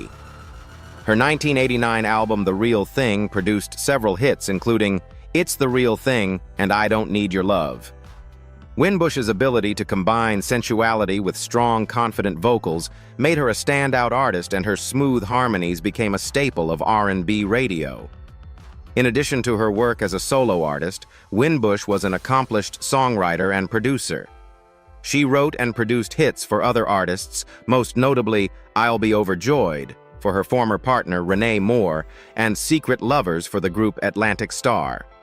Her ability to shape and influence R&B music beyond her own recordings earned her critical acclaim and made her one of the most respected figures in the industry. Winbush continued to enjoy success throughout the 1990s with albums like A Place in My Heart 1994, but by the late 1990s, she chose to step away from the mainstream spotlight to focus on other creative pursuits. While she no longer releases music as frequently as she once did, Angela Winbush remains a beloved figure in the world of R&B, and her contributions to the genre are recognized as foundational. Her legacy as a vocalist, songwriter, and producer endures, and her influence on R&B, particularly in the new jack swing era, remains undeniable.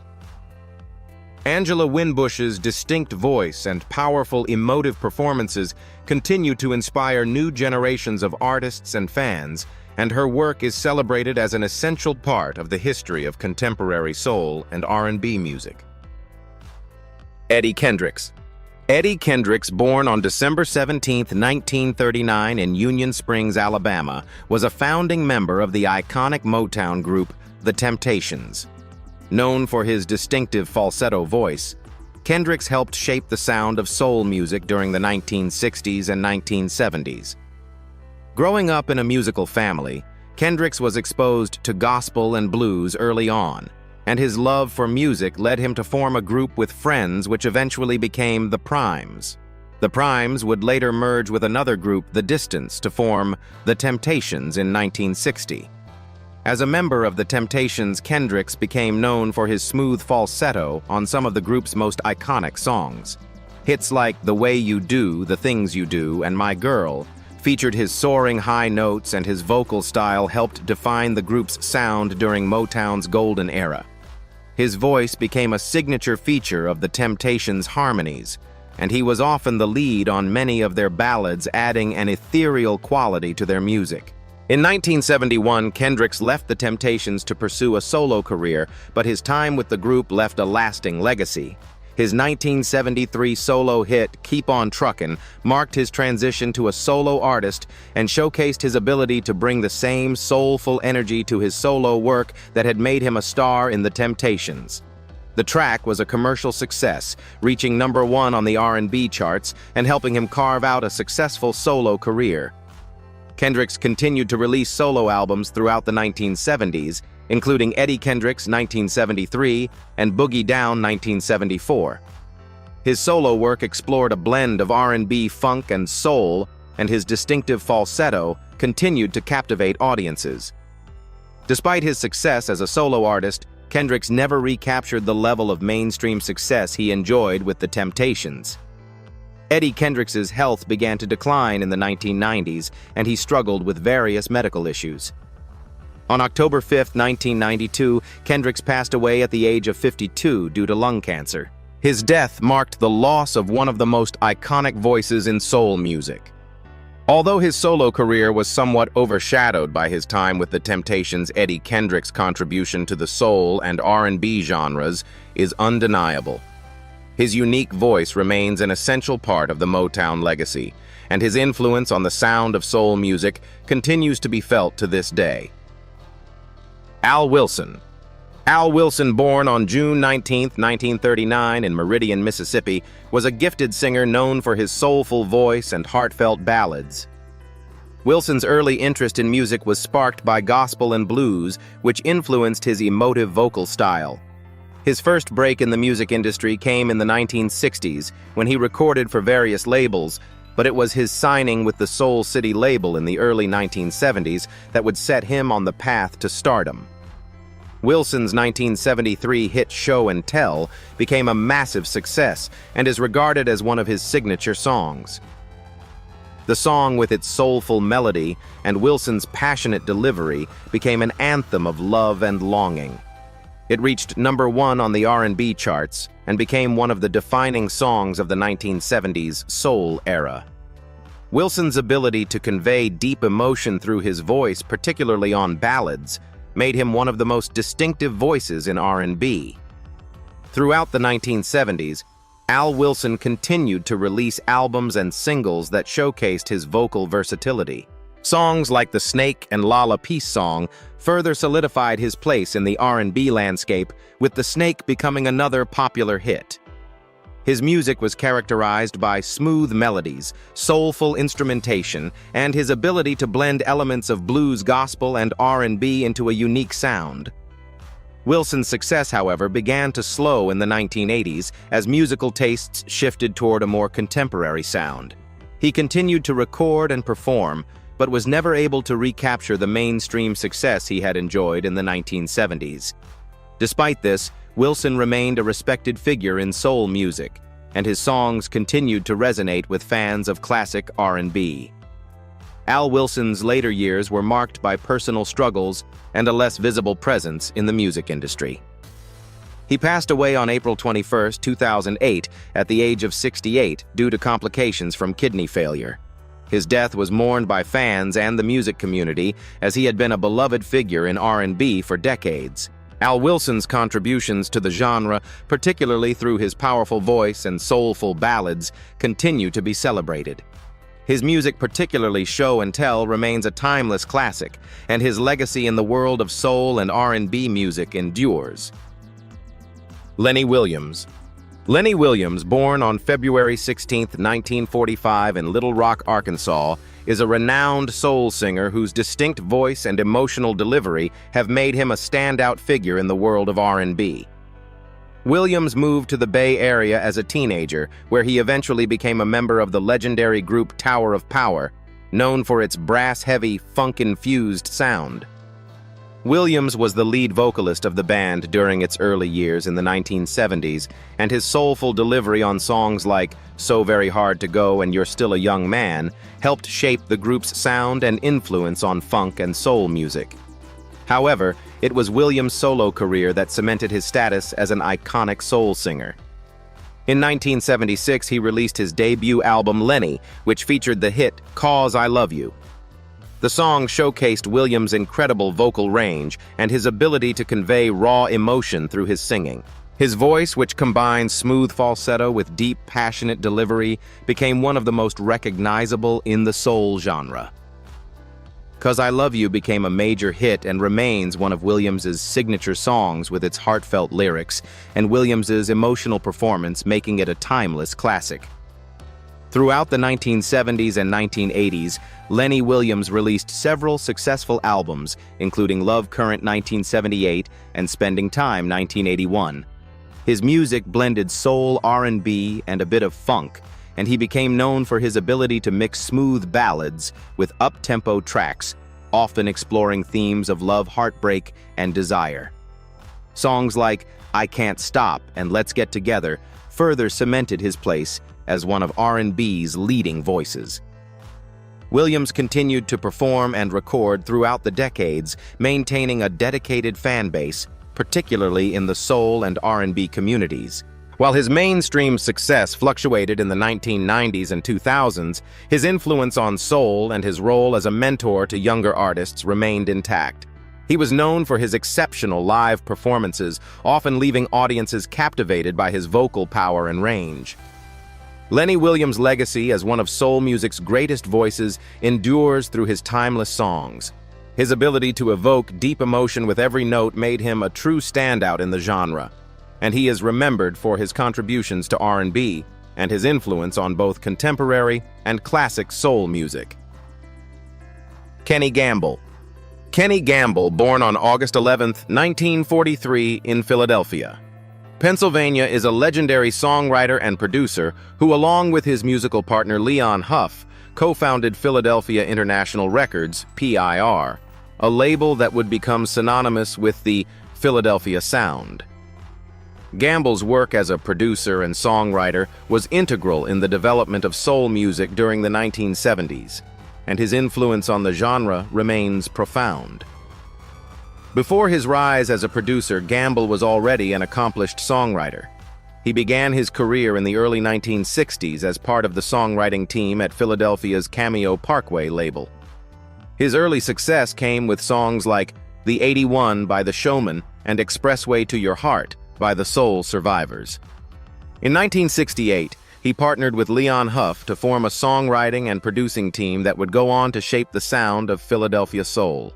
Gamble and Huff's production style became iconic for its lush arrangements, rhythmic grooves, and smooth orchestral sounds, creating what is known today as the Philadelphia sound.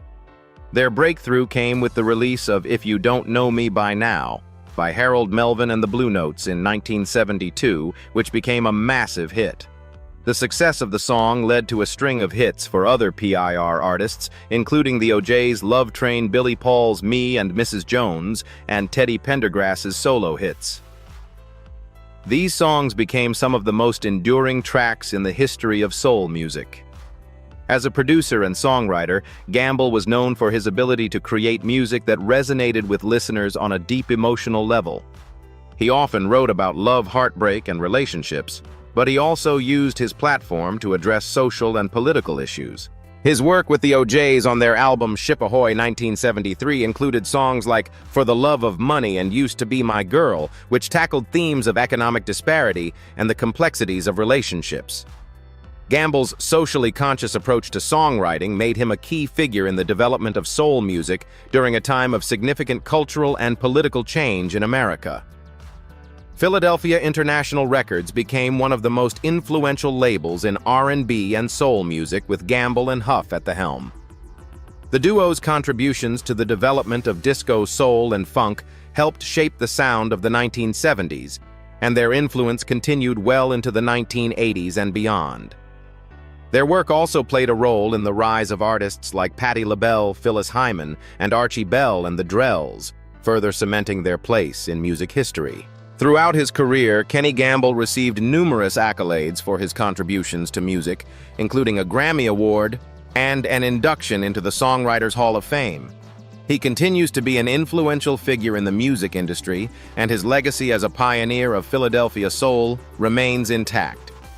Gamble's work has had a lasting impact on the world of R&B, and his influence can still be heard in the music of contemporary soul artists today.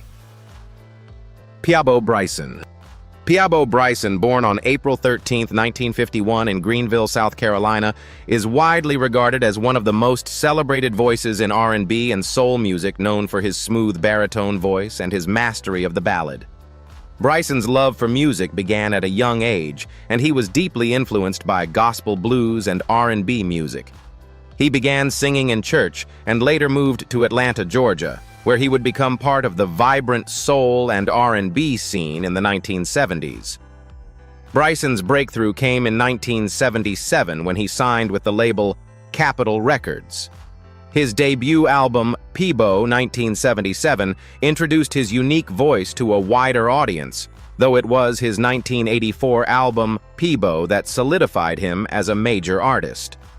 He was able to capture both pop and R&B audiences with his romantic ballads and smooth delivery. His hit single, Feel the Fire, written and produced by the legendary producer Kashif, was a major success and became one of his signature songs. In the late 1980s, Bryson achieved international fame for his work as a duet partner. His collaboration with Roberta Flack on the song Tonight I Celebrate My Love became one of the most beloved R&B duets of all time. The song was a massive hit, and the pairing of Bryson's velvety, soulful voice with Flack's smoother tones became iconic. His ability to harmonize and complement his duet partners made him a sought-after collaborator, and he later teamed up with other artists, such as Regina Belle, on A Whole New World, a song from Disney's Aladdin that won a Grammy Award for Best Pop Performance by a duo or group. Bryson's career flourished with a string of successful albums throughout the 1980s and 1990s, with songs like If Ever You're in My Arms Again, Can You Stop the Rain, and I Don't Have the Heart becoming chart-topping hits. His smooth delivery and tender ballads made him one of the most recognizable and cherished voices in soul and R&B music during this time. Throughout his career, Peabo Bryson has earned multiple Grammy Awards and nominations, and his ability to connect with his audience through love songs and heartfelt lyrics has made him a mainstay in the R&B world. Even as musical trends evolved, Bryson's classic style and emotive performances continued to resonate with fans. His voice, known for its tenderness and power, has made him a legend in the world of soul and R&B music. Marlena Shaw. Marlena Shaw, born on September 22, 1942 in Morton's Gap, Kentucky, is one of the most versatile and enduring voices in the worlds of jazz, soul, and R&B music. Shaw's musical journey began in her hometown, where she was deeply influenced by the church choir gospel and the jazz greats of the time. After moving to Chicago in the 1960s, she began performing in local clubs and soon caught the attention of the music industry. Her big break came when she was signed to Cadet Records in 1966, where she released her debut album, The In Crowd. Shaw's voice, with its depth, power, and emotional resonance, quickly made her a standout in the world of jazz and R&B. Her style blended elements of jazz, soul, and blues, and she became known for her ability to move seamlessly between genres. Her 1969 album, Marlena Shaw, was a significant moment in her career, featuring the hit Woman of the Ghetto, a song that became an anthem of empowerment and self-realization. The song, with its powerful message about women's rights and social issues, captured Shaw's ability to speak to the soul of the times. Throughout the 1970s, Marlena Shaw's career continued to rise. Her 1975 album, Shaw's The Way I Feel, showcased her vocal range and ability to blend jazz, soul, and funk. Shaw became known for her incredible vocal improvisations and her ability to infuse her performances with intense emotion. Her distinctive voice could shift from the smoky sensuality of jazz to the raw power of soul music, making her one of the most respected and sought-after artists in the industry.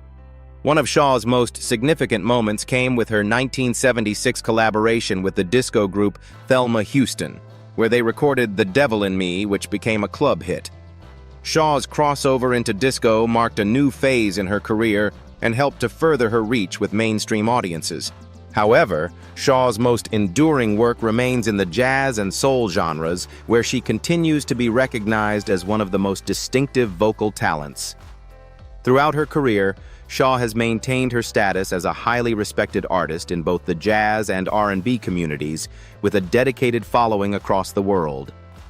Her songs have been widely sampled by hip-hop and R&B artists, further cementing her influence on contemporary music. Songs like California Soul, I've Got to Use My Imagination, and Woman of the Ghetto remain staples in the soul, jazz, and R&B repertoire. Marlena Shaw's legacy as a jazz, soul, and R&B legend endures through her unmatched vocal talent and her ability to transcend musical boundaries. Throughout a career spanning more than 5 decades, Shaw's emotional and dynamic voice has influenced countless artists and captivated listeners worldwide. Laverne Baker. Laverne Baker. Born Dolores. Laverne Baker, on November 11, 1929, in Chicago, Illinois, was one of the most powerful and influential voices in the world of rhythm and blues. Raised in a musical household, Baker developed a love for gospel music and jazz, which shaped her vocal style as she grew older. She began her professional career as a teenager in the 1940s, performing in local clubs and eventually signing with Atlantic Records in the 1950s. Baker's breakout moment came in 1953, when she released the song Tweedly Dee, which became a major hit, reaching the top of the R&B charts. This track, with its catchy melody and Baker's fiery delivery, helped her establish herself as one of the most exciting voices in R&B. Her energetic, bold style combined elements of blues, jazz, and gospel, and she was known for her ability to effortlessly switch between emotional ballads and high-energy, up-tempo tracks. Throughout the 1950s and 1960s, Baker enjoyed a string of hits including I Cried a Tear, CC Rider, and Soul on Fire. Her powerful voice and charismatic stage presence made her a favorite among audiences, and she became one of the most respected female R&B singers of her time. Songs like Jim Dandy, which became one of her signature hits, showcased her vocal range and unique ability to evoke deep emotion through her singing. Baker's music style made her one of the first R&B artists to successfully bridge the gap between mainstream pop and rhythm and blues, helping to break down racial barriers in the music industry. Her work influenced later artists such as Aretha Franklin and Tina Turner, and she became known for paving the way for women in the genre. Despite her success, Baker's career was marked by personal and professional struggles. In the late 1960s, she faced challenges in the changing musical landscape, and her career slowed down in the 1970s. However, she remained active in music, performing in Europe and the US for the remainder of her life. Laverne Baker passed away on March 10, 1997, at the age of 67 from cancer. Her death marked the loss of a true trailblazer in R&B music. Baker's legacy, however, lives on through her timeless songs, which continue to inspire artists and music lovers alike. Her contribution to the genre is significant, and she remains one of the most respected and influential figures in the history of rhythm and blues. Candi Staton. Candi Staton, born on March 13, 1940, in Huntsville, Alabama, is one of the most celebrated voices in soul, gospel, and R&B music. Growing up in a religious family, Staten's early years were shaped by gospel music, which influenced her later work. She began singing in church at a young age and was heavily influenced by the powerful gospel singers of the time. After moving to Atlanta in the early 1960s, Staten began recording music and quickly became known for her soulful voice and gospel-infused style. Staten's professional breakthrough came in 1968 when she signed with Fame Records in Muscle Shoals, Alabama. Her first major hit, I'd Rather Be an Old Man's Sweetheart, was a regional success, but it was her 1970 hit, Stand By Your Man, that really propelled her into the spotlight. The song, originally written and performed by Tammy Wynette, was reinterpreted by Staten with a soulful edge that became a massive success. Her powerful rendition of the song earned her a spot among the top female vocalists in soul and R&B. Throughout the 1970s, Staten enjoyed continued success with a series of hits, including In the Ghetto, Young Hearts Run Free, and Hallelujah. Anyway, the latter song in particular showcased Staten's gospel roots and her ability to blend them seamlessly with her soul and R&B performances. Young Hearts Run Free became a definitive anthem of freedom and empowerment, and Staten's voice with its raw emotion and passion became synonymous with the spirit of the era. In the late 1970s, Staten made a transition to disco, releasing albums that saw her become a staple in the dance music scene. Her disco hits such as Don't Be Afraid further cemented her place in the pop culture lexicon. However, Staten's roots in gospel and soul always remained a part of her music, and she continued to release soulful albums throughout the 1980s and 1990s. Beyond her commercial success, Staten's career has been marked by personal challenges, including struggles with addiction and a tumultuous personal life. Yet she has always managed to overcome her obstacles, and her music remains a testament to her resilience and ability to transform pain into powerful art. Candi Staten is still active in the music industry today, continuing to inspire with her blend of gospel soul and R&B. Her contributions to the genres are undeniable, and her voice remains one of the most distinctive in soul music. Staten's timeless classics like In the Ghetto and Young Hearts Run Free continue to resonate with new generations of music lovers, ensuring her legacy as one of the great voices in American music history. Luther Ingram. Luther Ingram, born on November 30, 1941 in Jackson, Tennessee, was a soulful R&B singer known for his emotive voice and heartfelt lyrics. Raised in a religious family, Ingram's early exposure to gospel music shaped his vocal style, and he began singing in church at a young age.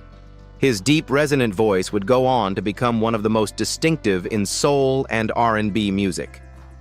Ingram's professional career began in the 1960s when he moved to Chicago to pursue music. He started as a session singer, lending his voice to recordings for artists like The Impressions. His breakthrough came in 1972 when he released his debut album, Luther Ingram, under the Coco label. The album included his hit single, If Loving You Is Wrong, I Don't Want to Be Right, which became a massive success and is regarded as one of his signature songs. The song's powerful, emotionally charged delivery, paired with Ingram's soulful voice, captured the hearts of listeners and solidified his place as a leading voice in soul music. The song If Loving You Is Wrong, with its raw, vulnerable lyrics about love and moral conflict, became a classic and remains a staple in soul music. Ingram's ability to infuse his songs with genuine emotion made him a standout artist, and he continued to release music throughout the 1970s and 1980s, including tracks like Ain't No Sunshine and I'm So Proud. His work often centered around the themes of love, heartbreak, and emotional turmoil, which resonated deeply with his audience. Despite his success, Ingram faced personal and professional challenges, including struggles with the changing musical landscape and the rise of disco in the late 1970s. However, his unique voice and emotional depth allowed him to adapt and maintain a devoted fan base. Ingram's music continued to be celebrated for its honesty and vulnerability, and he was widely regarded as one of the best interpreters of love songs in soul and R&B. Luther Ingram's contributions to soul music are enduring. Though his commercial success began to decline in the 1980s, his influence on the genre remains significant. His ability to create songs that expressed the depth of human emotion ensured that his voice would be remembered for generations. Luther Ingram passed away on March 19, 2007, at the age of 65 from complications related to diabetes. His death marked the loss of one of soul music's greatest voices, but his legacy lives on through his powerful songs, including his timeless classic "If Loving You Is Wrong, I Don't Want to Be Right." Freda Payne. Freda Payne, born on September 19, 1942 in Detroit, Michigan, is an American singer and actress, best known for her powerful voice and contributions to the Motown and R&B music scenes. Growing up in Detroit, Payne was exposed to the rich musical heritage of the city, and her early exposure to jazz, gospel, and blues helped shape her vocal style. She began performing at a young age and honed her craft while studying at the University of California, Los Angeles, UCLA. Payne's breakthrough came in the late 1960s, when she signed with the Invictus Records label, which was founded by Motown's former executives. In 1970, she released her most famous single, "Band of Gold," which became a massive hit, reaching #1 on the charts in the UK and becoming a popular classic in the United States. The song's infectious melody and Payne's smooth yet powerful vocal delivery made it an instant classic, and is still recognized as one of the defining songs of the era. The success of "Band of Gold" catapulted Payne into the spotlight, and she became a sought-after artist in the soul and R&B genres. Throughout the 1970s, Payne continued to enjoy commercial success with hits like "Deeper and Deeper" and "You Brought the Joy," both of which showcased her versatility as an artist. Payne's ability to blend soul, jazz, and pop music set her apart from her contemporaries, and she became known for her sophisticated sound and emotional delivery.